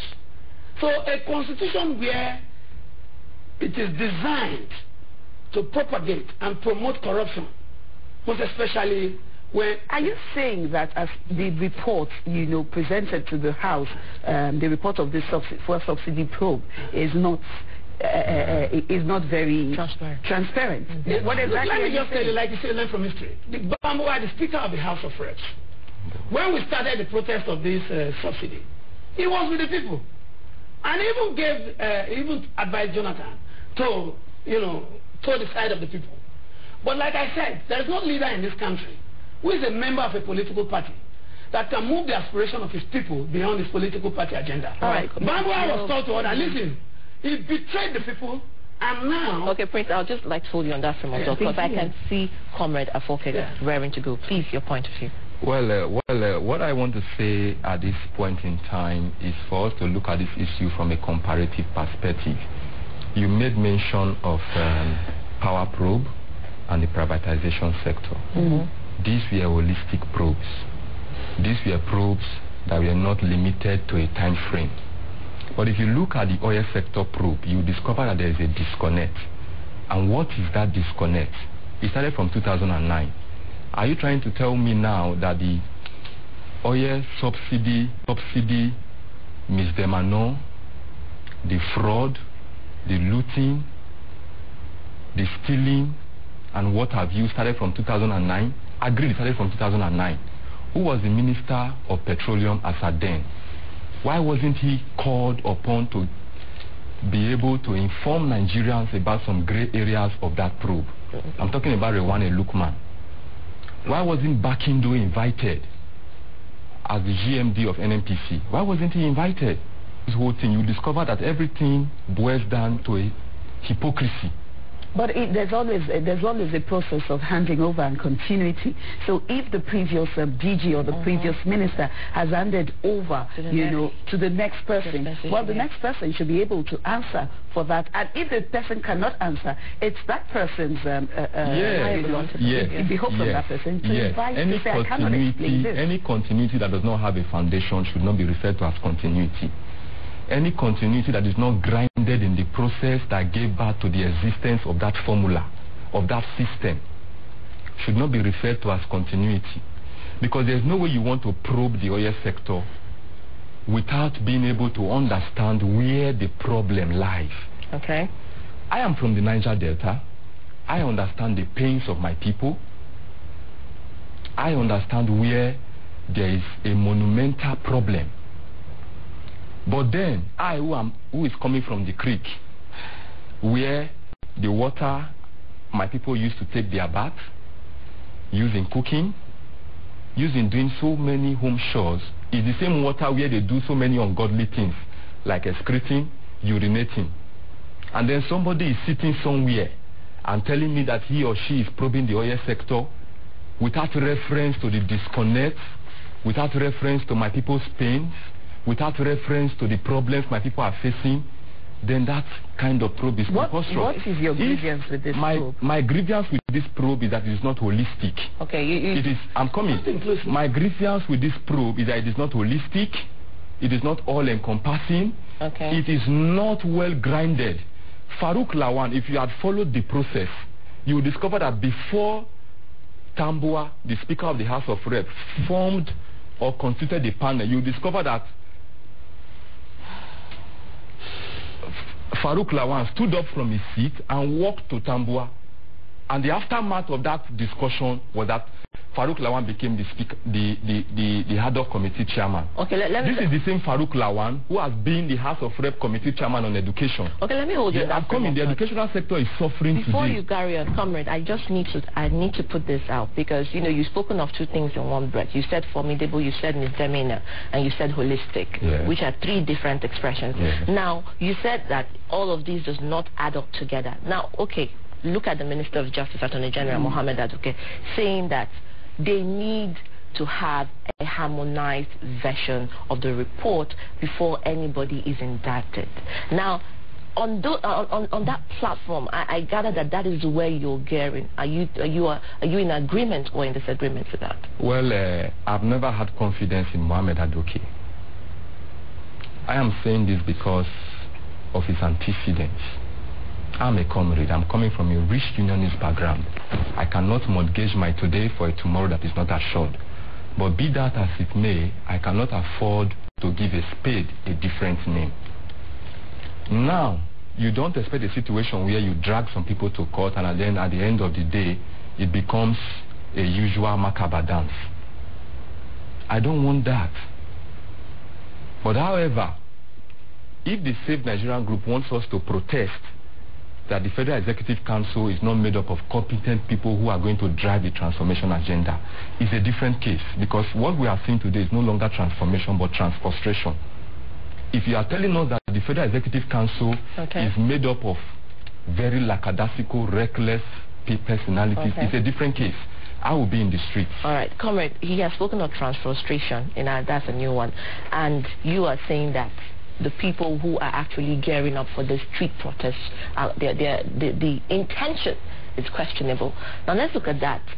A lot has been said that people in power are trying to rubbish some of these reports and some of these allegations that this is working against their interests, so they're doing everything to frustrate it. And on that motive, would you not consider that a protest is in lieu and in view? It is the protest that will frustrate it, because it's not well grounded. Let me tell you what happened during 2003. Oshomola was the president of Nigerian Labour Congress. They came up with an idea to ground the economy of this country because of this same increment in fuel price. But we're saying that the excuse Oshomola is advancing was not inclusive enough. It didn't take the Niger Delta people into consideration. And I stood up as the Grand Patron of the Joy Youth Council and then the president of the Coastal Mandate. And I told him, I said, not until you take the undertakings of the Niger Delta people as an excuse for strike, no deal. And that strike failed because of a credibility question. Because we later discovered that even in short, I'm not comfortable that the president of Nigerian Labour Congress and some other Farouk, they should be around here so that we tell Nigerians the bitter truth. And I went against that strike. And I made sure Bayelsa Delta didn't follow up. Because if you look at the damage that is caused to this little piece called Niger Delta that expresses the wealth of this nation, and it's that very nefarious activities meted on the people of Niger Delta that are giving birth to this subsidy directly, and those people are not considered. And you are talking about subsidy without taking an holistic view of what is going on. You just take the surface of it and you just probe and you want to move Nigerians against the people. So you're saying it's not justifiable to confront it? It is not justifiable because of one, the credibility question, and it's not all inclusive. In short, I am going to declare right away that we are going to protest against that protest. We all have a stake in the SNG. Oh, okay. We are going to give a date and protest against that protest that is being anticipated. If these considerations are not... Honestly, I must say that I'm at a loss. I'm wondering, you said that this protest is not holistic. January 1st, when this announcement was made, and then the subsequent strike and protests and rallies that on the streets, you saw Nigerians came out massively. Occupied the streets. They occupied the streets, occupied every area of the country, shut down for about 7 to 8 days. People were angry. So everyone agreed on one thing. They did not want the fuel subsidy to be removed. Most people agreed on that. You could see by the amount of crowd, that we found in places like Lagos and other places. Now, are you saying that these Nigerians, didn't know what they were doing or did not agree? Because I'm looking at your word that you keep throwing at us, holistic. Okay. I believe people came together. Okay, Nigerians came en masse. Nigerians came en masse to register their grievances for 2 reasons. One, they were not carried along. Secondly, the time factor. I do not subscribe to the fact that it was because they did not want the subsidy to be removed. Okay. It was because it was immediately after the yellow tide. So many people were still at home trying to settle 1 or 2 issues. Yes, the timing was wrong. The timing was wrong. Yes, some people. And at the same time, Nigerians were not carried along because the issue of the town hall meeting was still ongoing, and people felt that there they were able to register their grievances, and then there were going to be what I would refer to as a conglomeration of opinions. They came as a surprise. But then it became a shock to Nigerians. I felt that was where the protest came from, not because Nigerians never wanted the subsidy to be removed. But be that as it may, there's one thing I want us to understand, and that is the fact that I see no reason why somebody who ab initio never subscribed to the removal of subsidy all of a sudden is saying that the outcome of the subsidy must be implemented. Why? But you also know that the removal of the subsidy also amounted to the hike in fuel price, which now, is also part of the process. The issue is this.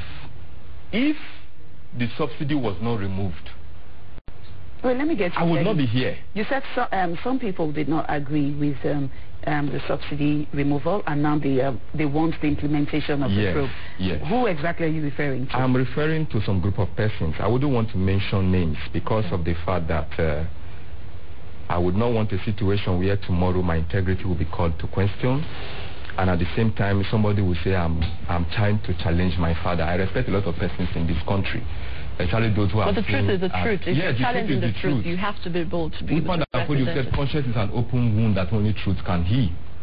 But then when you are saying the truth, you have to take cognizance of the environment you find yourself. So let's get clearly what your thoughts are what on my this thought issue. Is on and this with issue, the report that has been presented to the House, what would you say should be done? What I would say should be done we should let those who have been indicted to go? What I'm saying is this.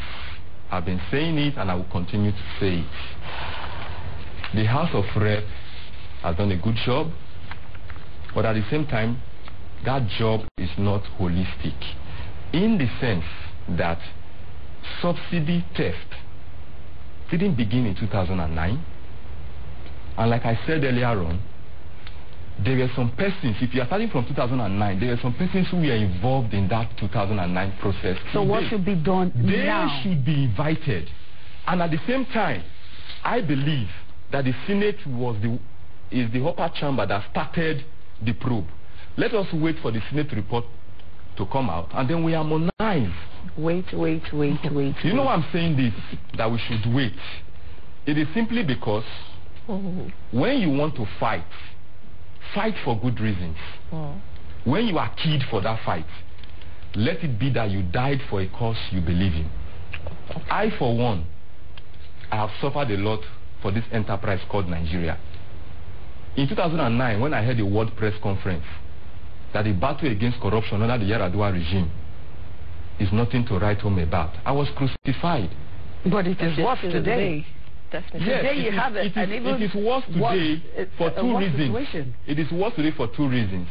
You don't expect Mr. President to stand up, go and hold people, start fighting them that you have stolen our Commonwealth, you have deprived the people of their collective patrimony. That's why he has appointed an EFCC chairman. He has appointed the chairman of the Economic and Financial Crimes Commission.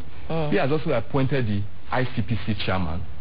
And as such, whether there is a report or no report, I expect these persons to embark on personal and individual investigations on the basis of the office they occupy and give us a result. Truth be told, you said that, the president cannot go holding people personally for money is accrued.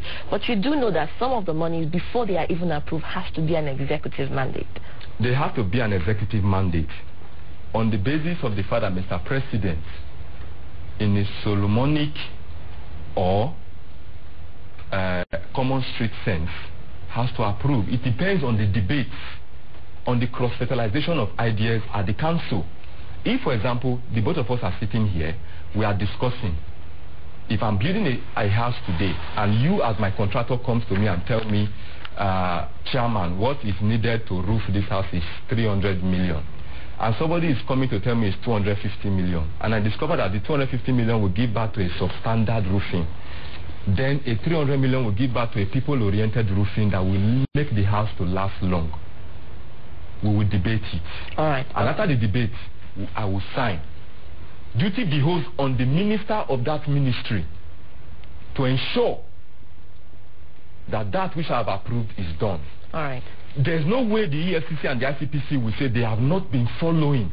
All right. Day by day, what has been happening at the Federal Executive Council. Okay, so if there is a disconnect, who is to be blamed? Okay, I'll hold you on that frame of thought. Comrade, I come back to you. You've spoken about duty and following of responsibility.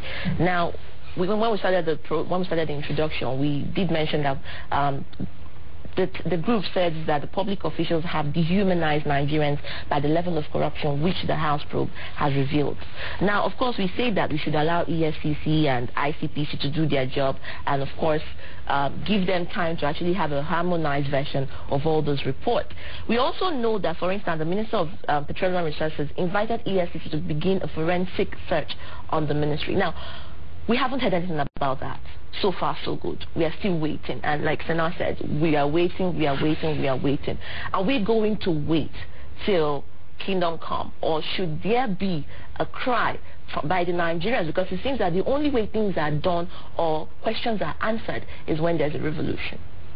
You have just mentioned it. So we shouldn't beg the question.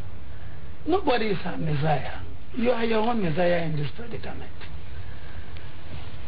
Sovereignty is not gotten over a bottle of beer and wine. I've told you this. It's always customized by the people. It happened in Egypt, happened in Libya. It's a custom built. And when people gather together and share the same abiding faith in the possibility of a country that they belong, sovereignty is established at that point. Not until, I will repeat, we shouldn't beg this question. There are several revelations before now. We are well informed of all antecedents. Even the Nigerian Labour Congress, like you talk about, there have been several $500 million turnaround maintenance of the NNPC. This money is being appropriated, managed, executed by members of the Nigerian Labour Congress.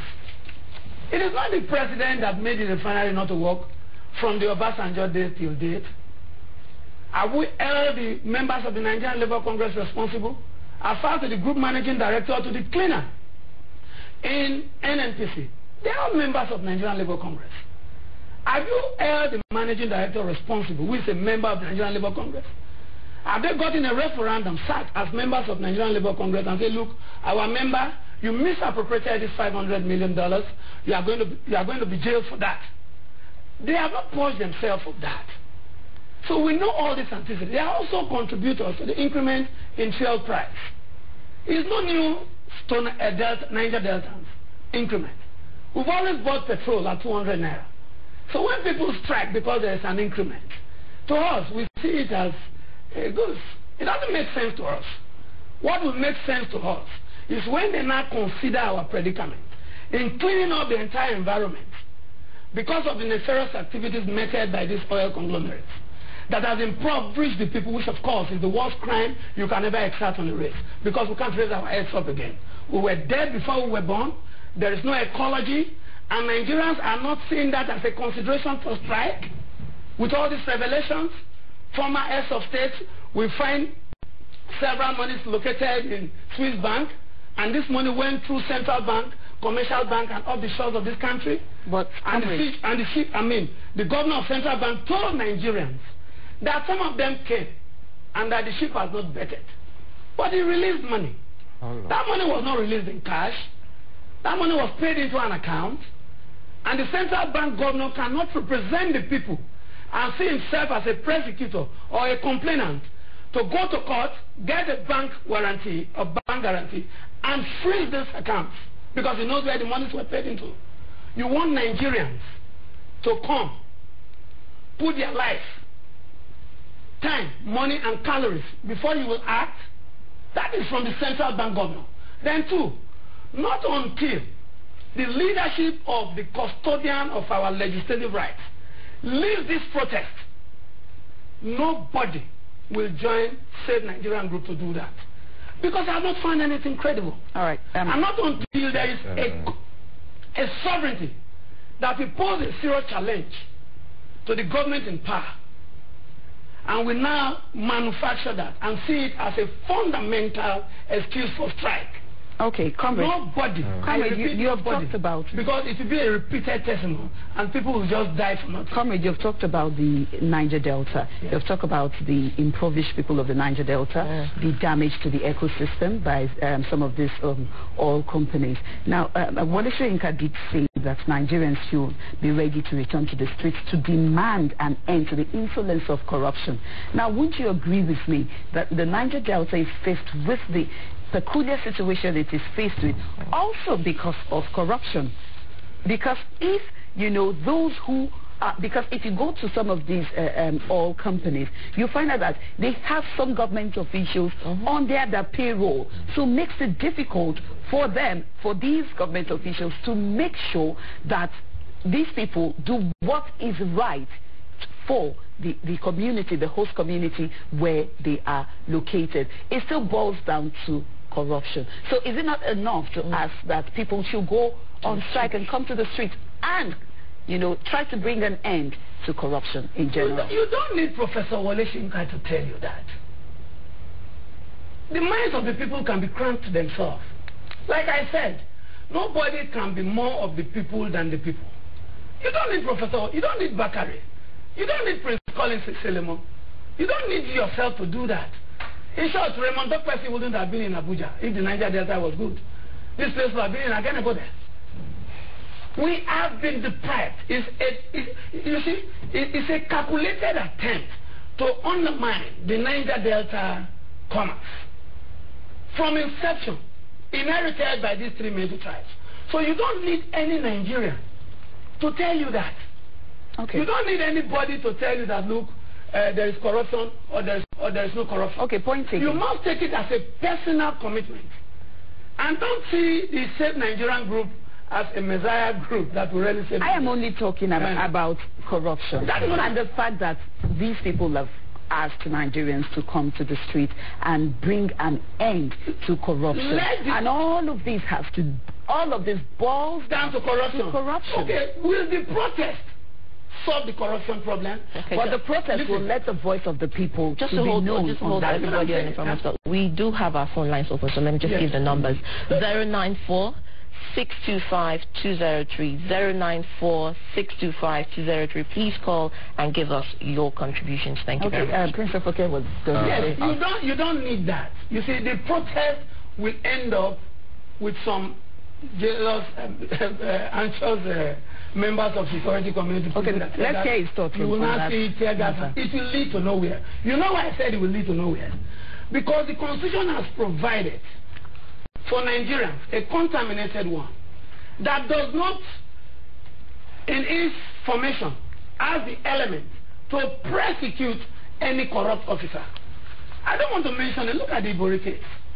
Because of the formation of our graft system, anti-graft system, which of course relies on the faith of the presidency. The judiciary, like you and I know, I don't want to talk about that. So the system does not until we set aside this constitution by getting a sovereign national conference and make sure that this degree they call constitution is set aside. Okay. And if we don't do that, no matter the protest that we have, let's hear his thoughts. Okay, sorry, just to hold you there, we have a caller, please. Mohammed calling from Abuja. Mohammed, good morning.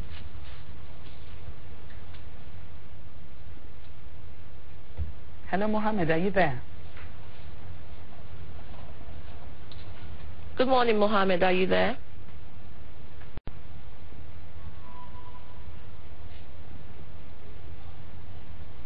Hello? Looks like all right. Call. I'm sorry.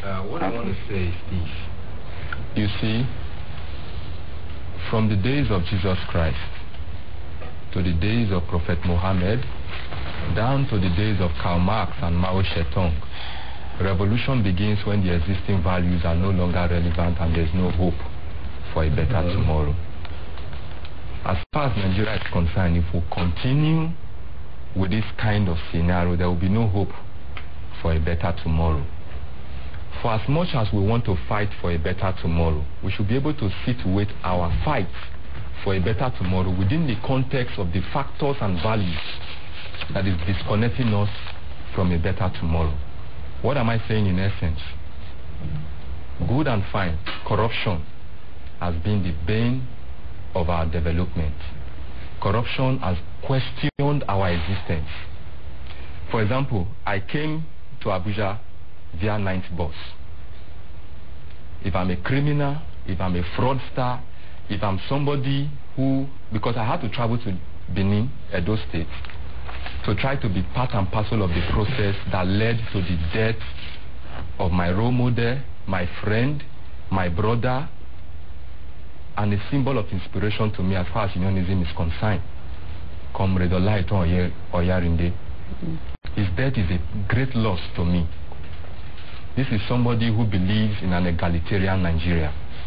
This is somebody who has contributed his quota towards ensuring that Nigeria becomes a better place. But he has fallen. He has fallen. See, the quest to give back to a better Nigeria is still being held hostage by a selected few. So why don't we protest on the basis of that selected few? You see, the civil society have always been a friend of democracy, friend of the speechless, friend of the poor, friend of the masses. But in Nigeria, we are discovering that there is an opposite. I don't want a situation whereby at the end of the day, it will look as if the civil society group has been hijacked by a group of persons. Whether you belong to ACN, CPC, AMPP, PDP, everything must be geared towards the enterprise called Nigeria. Because whether we like it or not, we find ourselves in a marriage of inconvenience. But don't you think that is what the Save Nigerian Group is trying to achieve with this? What the Save Nigerian Group is trying to achieve, I am not disputing the fact that they want a people-oriented Nigeria. But why embark on a democratic process undemocratically? If you come to the Niger Delta, the Save Nigerian Group have a connect there. Why is it undemocratic? It is undemocratic because the probe, first and foremost, is not all-encompassing, and I keep on saying this. And I have my reasons. One of them is the fact that you cannot begin a process. You cannot be investigating. It's just like a man who got married to a woman, divorced the woman, and discovered that all is not well with him, but all is well with the woman, and has decided to say either by hook or by force, he must come back to that woman. When the woman has already moved on, it is ungodly, it is preposterous, it is contrary to nature, and above all, it is a threat. Nigeria is challenged. Nigeria is questioned. The war of acrimony being waged by Boko Haram is enough. What we should be doing is to think of how we can solve this problem. Why not we protest against Mr. President for not taking a holistic approach towards solving the Boko Haram problem? Now that and many more. But since we're talking about the probe, I am still yet to get your clear, thoughts on how you are, suggesting that this probe and the report should be handled. How long do you think it should take to bring those who have been indicted to book? Or are you saying that there should be no prosecution? Are you saying that nobody should be held accountable? What exactly are your thoughts? I have told you that the president has found himself in a constitutional environment operated by him that is not of the people, which of course our constitution is contaminated. So what does that mean? It means that whatever protest you make will not earn any result.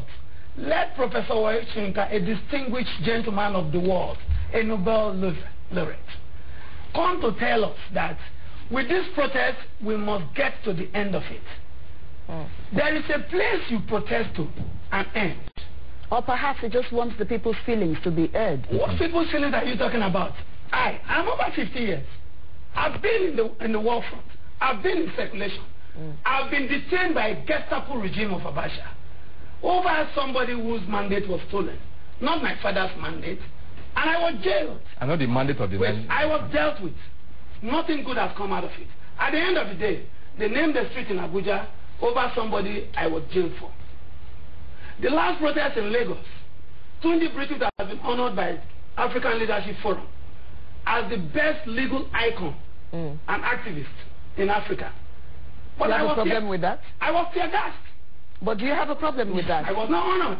I'm telling you that leadership, they have a selfish connotation. Okay. Now he has been honored. He left it at that. On a day was supposed to be part of the protest. Finally went to court. He stopped there. Wole Soyinka, I respect him. But it was because of Wole Soyinka I flew into Abuja to protest and making Jonathan the acting president, and Femi Falana, Buba Galadima. But I just want to, at this point, let him know that not until he advances reasons that are compelling, and we see this protest as result-oriented, so that people don't just go chicken out, because talk is cheap, but action is priceless. At the end of the day, an innocent boy will be killed, people will be tear gassed, and they will resort to going to the judiciary. So I see this protest as a social vice that has been imported into our jurisdiction. Okay, Comrade, you have something to say. And the foundation must crumble. We must be very careful this time. So why I'm going to protest against that protest? Because I've been in that field. I'm going to protest against the one, that Nigerians must be careful not to be betrayed. Two, the document is at large, is manufactured by themselves, using it against themselves, and not for the betterment of Nigerians. Injustice. Are you talking about the report? The report of me, like I said, is at large. It's not inclusive.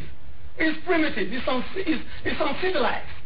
Because the total common stake of Nigerians is not well represented in that report. All right, okay. I'll just hold that from according to you. Yes, not according to me. You can see that the product of the subsidy is as a result of the nefarious activities meted on some segment of inhabitants of this Niger Delta region. Well said. And they are not using this subsidy to clean up this environment. All right, Comrade, I'll just have to hold you on that point of view, because Comrade Afoke also is gearing to go. He has spoken of uncivilization of the report. Now, you want to say something. I saw you really gearing to go. Yes, what I want to say is this. Protest is an integral condiment of democracy. You cannot divorce that fact. I'm a political scientist, and I understand the role that protest plays in trying to consolidate democracy. But be that as it may, we must not insult the salient nature of a protest. I, for one, I believe that the problem of this present administration is the Federal Executive Council. So many reckless and unscrupulous characters have meandered and find their way into the Federal Executive Council. For example, what I believe in is that the Federal Executive Council should be restructured. If you tell me to come and protest against the formation of the Federal Executive Council, I have the capacity and capability to make Abuja ungovernable. There will be no movement from the airport down to this place. There will be no movement. I have the capacity. During the Save Nigerian protest, I was in Delta State, Warri to be precise, when Barrister Kayode Ajulo sent me a text message and capped it with a call that I have to be in Abuja with one shirt, a palm, and my three-quarter knicker. I took a bus from Warri to Agbo, and from Agbo to Abuja. 7 o'clock in the morning, I was in Abuja, and on my way, on transit, I've gotten in touch with University of Abuja, the International Institute of Journalism here in What is the result of that? The result was that at the end of the day, we were able to question a cabal, forces who said that somebody should rule from his sick bed. And what was the finding? There was a change. But now that change is not giving back to the ultimate. What should we do? Should be the question. You tell us. Now, what should we do? I believe is first and foremost to embark on a protest that will give back to a holistic change of the Federal Executive Council. Because if you ask me, the Constitution stipulates that Mr. President should appoint ministers, send them to the National Assembly for screening. Take, for example, the Minister of the Niger Delta. That is somebody who has failed beyond human imagination. If you tell me to come and protest such, I will accept it. They're saying the strike should not be for the probe alone. It should the strike should not be for the probe alone. In the sense that, first, the probe is questionable.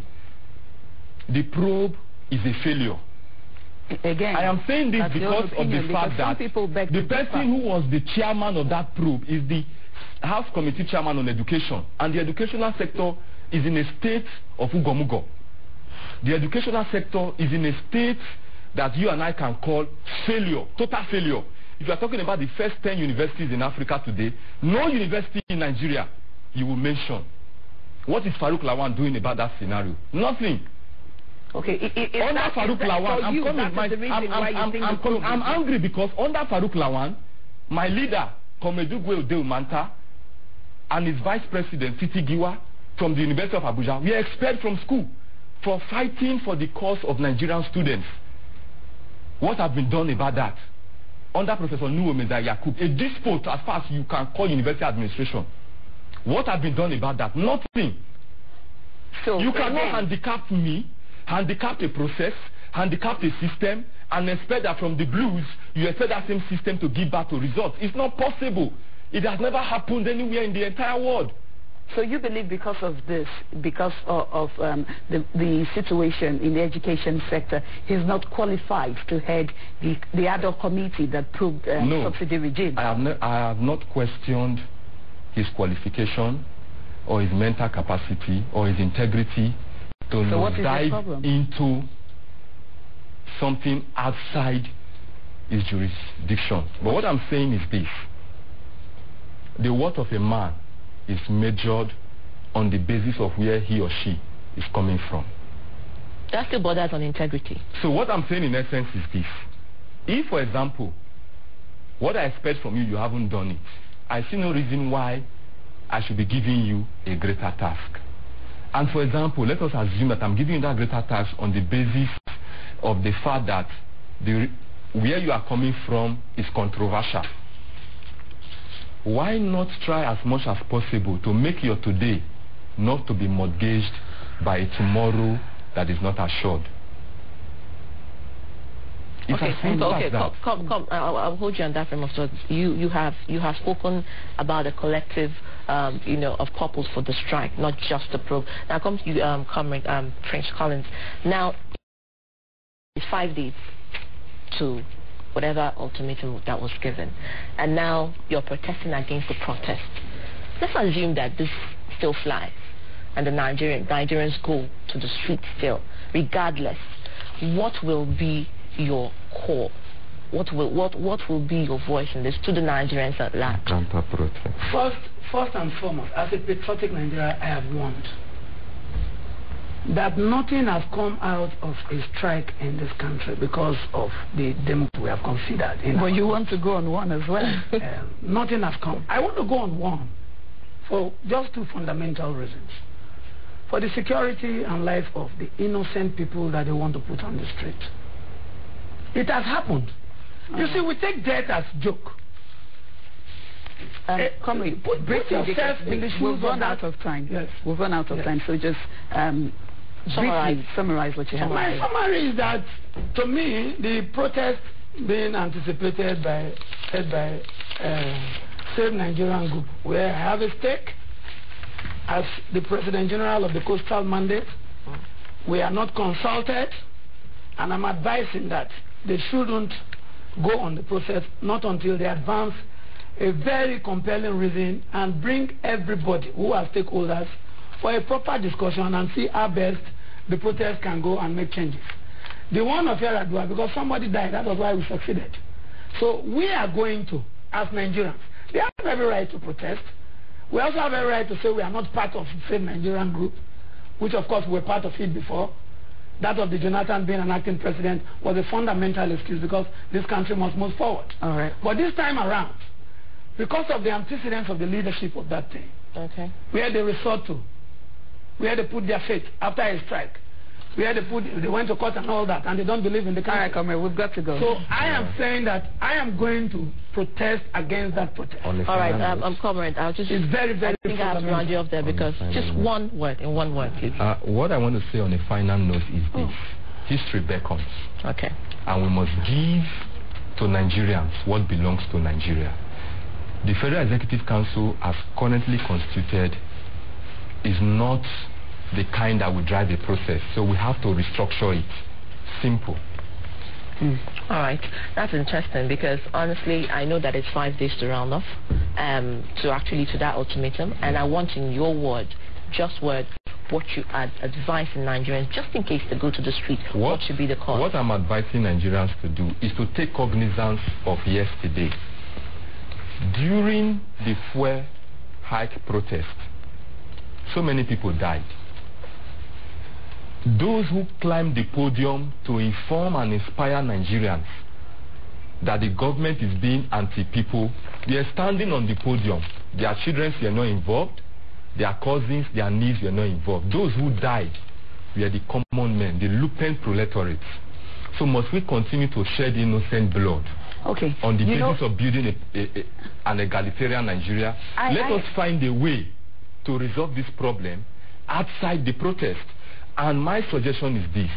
Wole Soyinka is an eminent Nigerian. He's a force to be reckoned with as far as the global scene is concerned. He has the capacity and capability, unlike me, to call Mr. President and say, we have 5 days to go. I'm giving you a 3-day ultimatum. Let us discuss. And we televise it. Let there be a cross-fertilization of ideas, and let the outcome of that idea determine the next line of action. We must not continue to kill people who we are fighting for. Now, if you talk about killing people, you know, when they talk about revolutions, when you talk about revolution, there will definitely be sacrifices. Now, how many people died when Martin Luther King was protesting in America? Hold on. The Arab Spring happened. When the people of Libya said they didn't want Muammar Gaddafi anymore, and they didn't see Muammar Gaddafi getting up and just leaving Libya on his own. They occupied the streets. They protested. Now, in Egypt, I had a different thought to that. Egypt, it wasn't the Libyans who said they don't want Muammar Gaddafi. It was a conspiracy from the imperialistic nation. Let me finish. We also had Egypt, where the people, or you want to differ as well, that it wasn't the people of Egypt who came out and protested. It was the political economy of Egypt that gave birth to that protest. Made up of people. However you describe it, it was a people that came out. Some died. People occupied the streets. They said they wanted change, and they did get change eventually. So why are you saying that it is not necessary for people to protest?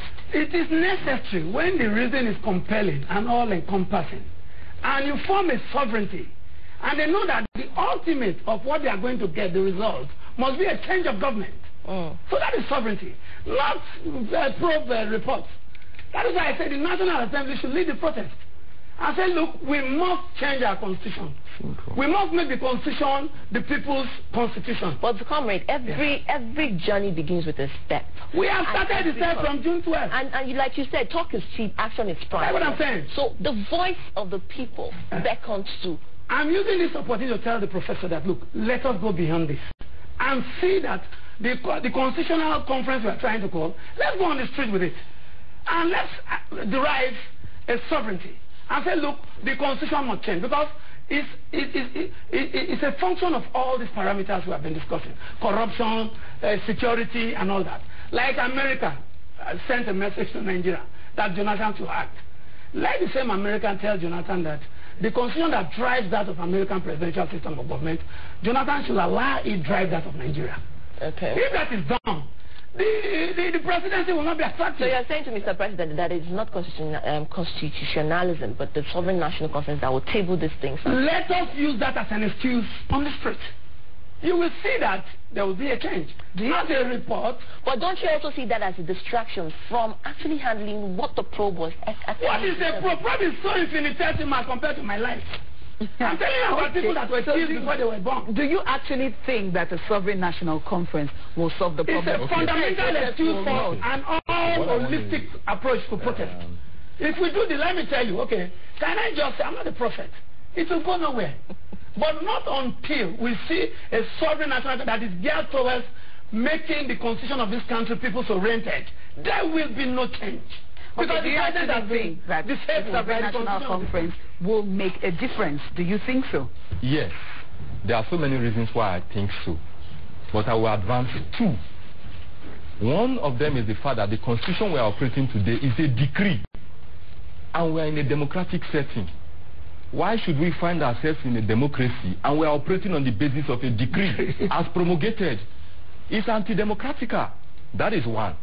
Secondly, I am saying so because if you exhaust the content of the 1999 Constitution, you will discover that the Constitution says that as time goes on, that the business of the National Assembly will be conducted on the basis of Hausa, Igbo, and Yoruba language. What then happens to my own language after learning the language of that of an Hausa and Igbo man? It simply means you have relegated me as an Urobo man and my people to the background.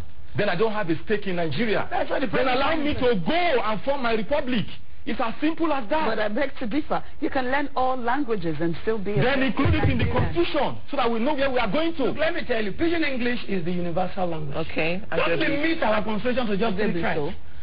Niger Deltans are the true custodians of all pioneering academic discipline. We produce the first lawyer, the first doctor, the first vice chancellor, everything about Niger Delta. I'll call their names. Okay. We were educated before any part of this country. Even the Southwest. Even Professor Clark is the first professor in English in Africa. Argument being that? What argument being this frame of thought is yielding to what? Because we are talking about people going to the street. We are talking about the collective fall of Nigeria. It's just about Urobo, Hausa, Yoruba, and all. Okay.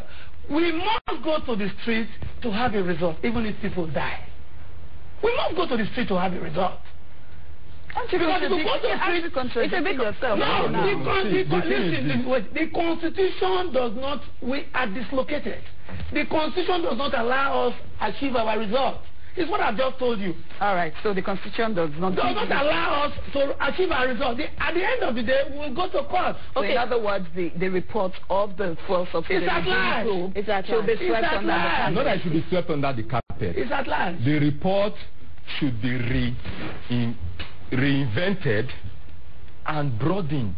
All right. It's as simple as that. I'll have to hold you there because the sector in we the don't oil even have any more time. Goes beyond 2009. Honestly, we don't have more time because we're giving actually 10 more minutes. Okay, au revoir then. The president has been trapped. Is disabled by the Constitution to president. Let us. If I prevent you from making your hair tomorrow, you will rebel. Comrade, let's leave that frame of thought. Let's leave that frame of thought because even the CRC, the Civil Rights Congress, which is of the northern part, as a civil rights organization, has said they will also go to the street, which includes the 6 northern states. We are waiting for them. And we are talking about Save Nigeria. On their own part, they're talking about deprivation. You are talking Niger Delta. So where is the harmony in all the problem is coming from the Niger Delta. But if there is no Niger Delta, you will not be talking about probe. You will not be talking about protest. Thank you so much for coming on Kaakaki this morning. It was a pleasure having both of you. Unfortunately, we can't take any more. We've got to go. Fantastic. All right, we could go on. We're giving extra 20 more minutes. All right, this was fuel subsidy probe and the Save Nigeria group having 5 days to go to that protest on the street. We've been joined by Prince and Comrade Collins, SLMO, Grand Patron Ijaw Youth Council, and President General of the Coastal Mandate F, former governorship aspirant, national vice president, and of course Comrade Prince Afoke Oforua, former ASG Delta State Students Association, former PRO Political Science Students Association, and former vice president Niger Delta Students Association, and a whole lot more. Thank you, sir, for coming to Kaakaki today. Quite an what would I call it? A firebrand of expression. No, we are going to go on our protest. Everybody has a right protest against protest. Yes, we are going to protest. But that should not be the essence of our democracy. Thank you. We'll take a break and we'll be right back. Please still be seated. We'll take a break.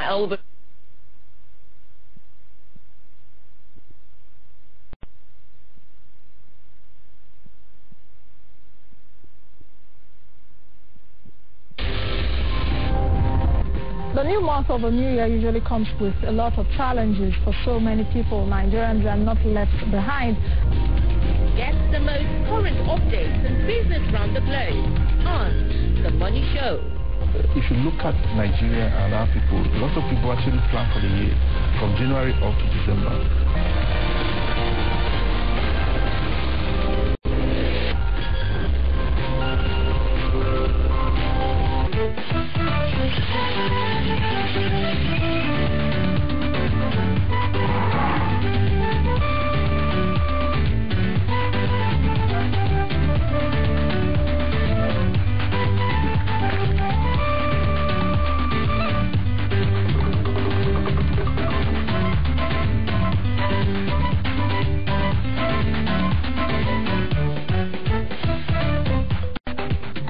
Explore Africa. Encounter Africa. Engage Africa. Enjoy Africa's compelling, exciting, and breathtaking experience with Kaakaki, the African voice.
A very good morning to you. This is Kaakaki, the African voice, and of course it's the midweek edition. Now time for us to go seek what the papers say on the front pages as headline stories.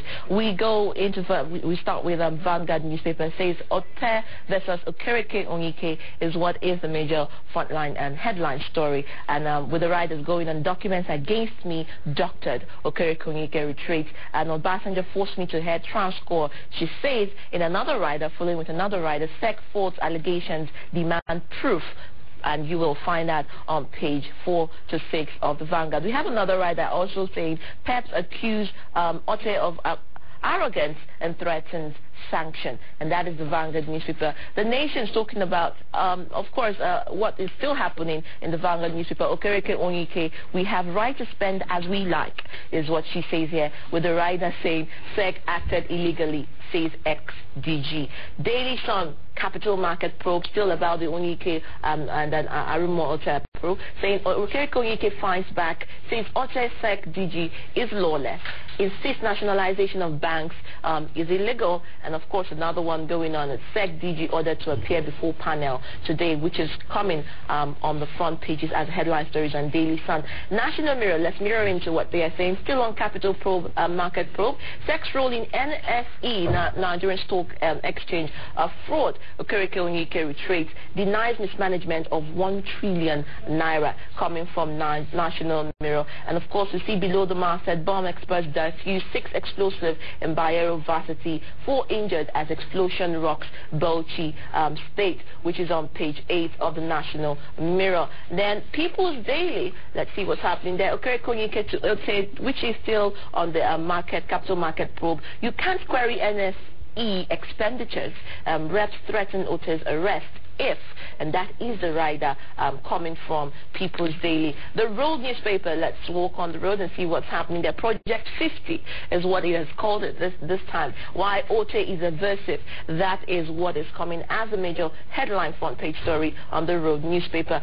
Project 50, why Ote is aversive. And of course this day is talking differently, and it is talking about the immunity clause this time, and saying governors move against planned removal of immunity clause, and which is coming from this day newspaper. Now we see another one, another headline story, JTF, that's arrest vessels carrying 1.3 barrels of stolen crude. Interesting. 1.3 barrels of stolen crude. And of course above that masthead, top of the masthead, we have House at CBN to submit report on sacked bank CEOs.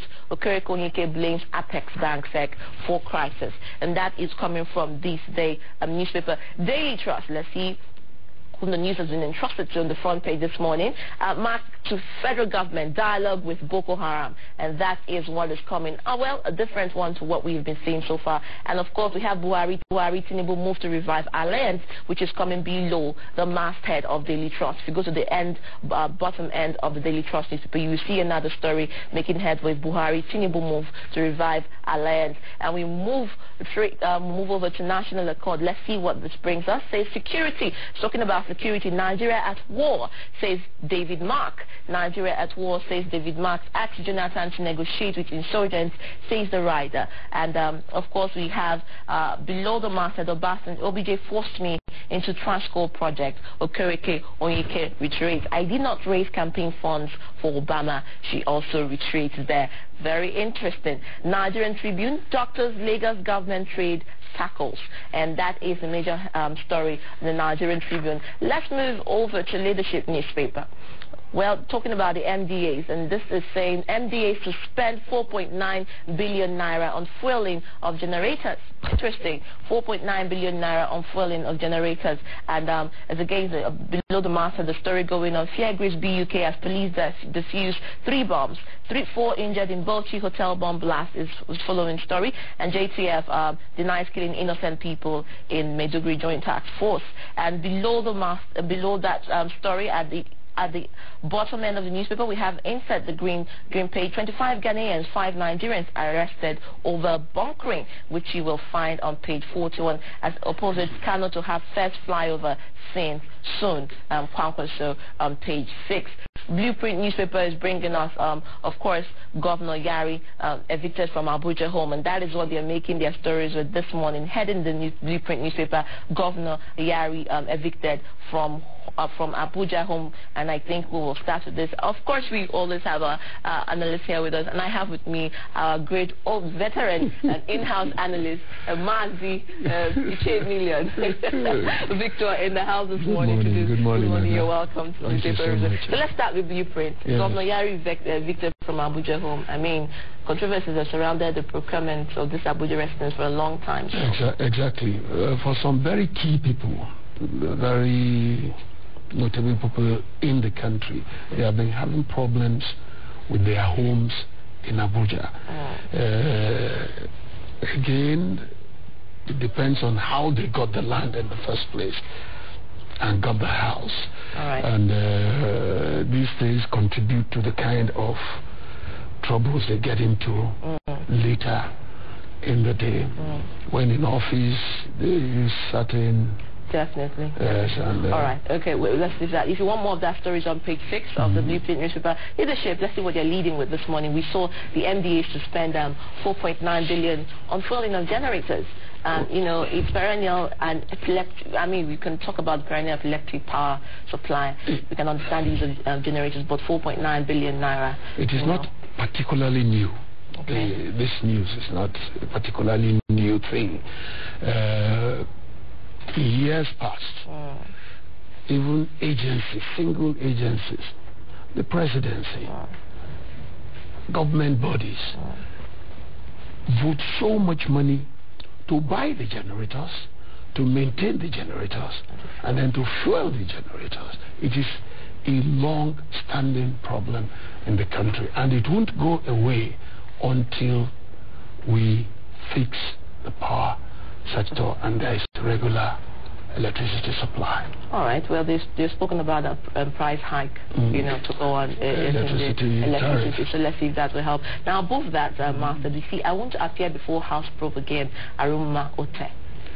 You know, reps threaten arrest. Okay, you get replies with it, but let's look at that, the method of probing in Nigeria, and of course, what that means to the Nigerian average person. I want to appear, meaning she's giving them a choice. She has a choice to whether to continue with the probe or not. Well, I just hope she did not say this outright, the way it has been quoted here. Okay. Because if she did, we know what the Constitution says. And the consequences. And the consequences. And what powers the National Assembly has on one side. And the limit of public servants, the limits of the powers of public servants. If ministers can be summoned and do appear before the National Assembly, the head of an agency of government cannot say outrightly, categorically, I won't appear. And it makes it suspicious. It makes it look a little, people begin to wonder if the accusations are truly not. I just hope she did not say this outright. And it's an imputation. Okay, let's move over to national accord. Security, Nigeria at war. This is coming from David Mark, and he asked Jonathan to negotiate with insurgents, and coming from President of the Senate. It's quite worrying. Yes, but General Njuma earlier, some fortnight ago, has said something harder. The Somaliaization of Nigeria, which we prayed here, will not happen. So be it. Let us degenerate into another Somalia. Yes. And we know what's happening with the Onyike story, and this is below the market, and it brings I'll bring your attention to it because you smiled, you gave up when I read it out. Said, Obasanjo forced me into Transcorp project, coming from Okereke Onyike, and she says, I did not raise campaign funds for Obama. Well, these were two things Nigerians believed at the time. To come now, this late in the day, to say what she has said, well, we have had her. Well, it's interesting because even the Obama one was on the internet for a while. Yes. Google it Yes. and find it. But okay, let's not put our interest in that. If you want more insight on that, it's on page 2 of the National Accord newspaper. Daily Trust, a mark to federal government, dialogue with Boko Haram. It's not alone in that thought, in that suggestion. All right. Okay, continue on page 5 if you want more story on that. And let's move to this day. Today, governors move against planned removal of immunity clause. So everybody has this, on ground and talking about why are they against it. But what do you think, and why do you think this day has chosen the story as against Daily Trust, especially with what's happening in security? It is a key problem in the country. It's a key issue in the country.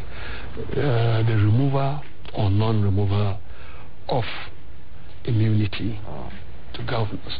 Definitely you won't expect governors to sit back and say remove the privilege I have been enjoying.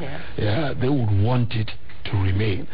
But Nigerians have seen that immunity also abused by those who have the immunity.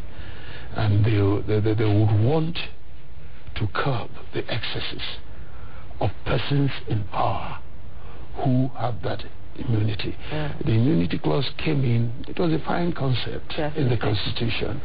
It was not foreseen that people would play around with it. But we have seen it happen. Or perhaps people wonder if that is what worked, for James Ipori as against him being brought to book, when he was indicted for a lot of the... so without narrowing it down to one person, we have seen people in power who enjoy immunity abuse that privilege, and that is why the mass of Nigerians now are asking that it be removed. All right, JTF arrests vessels carrying 1.3 barrels of my God, stolen crude. They have stolen us blind in this country. It's a regular thing, it's a daily thing. Nigerians have been talking, people concerned have been talking, they have been complaining. Interesting. I think that it is one good news that has been found. Yes. Being spoken about. Exactly. So it means that it will be brought to book, that's hopefully. True. That's what Nigerians want. The road, why Otta is evasive? Well, what do you think is the inside story to this? Some people call it witch hunting. It's a two-way street. Okay. Some people are for OT. Okay. Some are not for OT. They are for the National Assembly, which is how it should be. People have the choice of seeing things in different colors. Okay. that is what will have happened here. Okay, let's look at this, the form or the form of inquiry here on People's Daily. It says, okay, you can't query NSE expenditures. You can't query NSE expenditures. Reps threaten to today's arrest. I mean, of course, let's concentrate on you cannot query NSE expenditures. If she is talking to SEC, to the SEC DG, Aruma Ote, then we will need to see the apparatus that set up SEC, its objectives, its powers, and the rules of law, and to be able to know whether the SEC has that power or not. National Mirror still talking about sex rule in NCA, a fraud, Okereke says, and then we talk about it still in the Daily Sun, making a major news headline, saying the importance of the story. It is the in thing. And then, of course, the nation still saying we have the right to spend as we like. Vanguard says Ote versus Okereke. It's almost written as if there's a battle of princesses going on. And I wonder. So two Amazons. Two Amazons, indeed. All right, that is what we can bring you this morning on the newspaper review. If you want more inside stories, please go to your local newspaper vendor and get your own copy of your local newspaper. And of course, you are still on to Kaakaki, the African Voice. Do not go anywhere. We'll be back after this time out. Stay with us.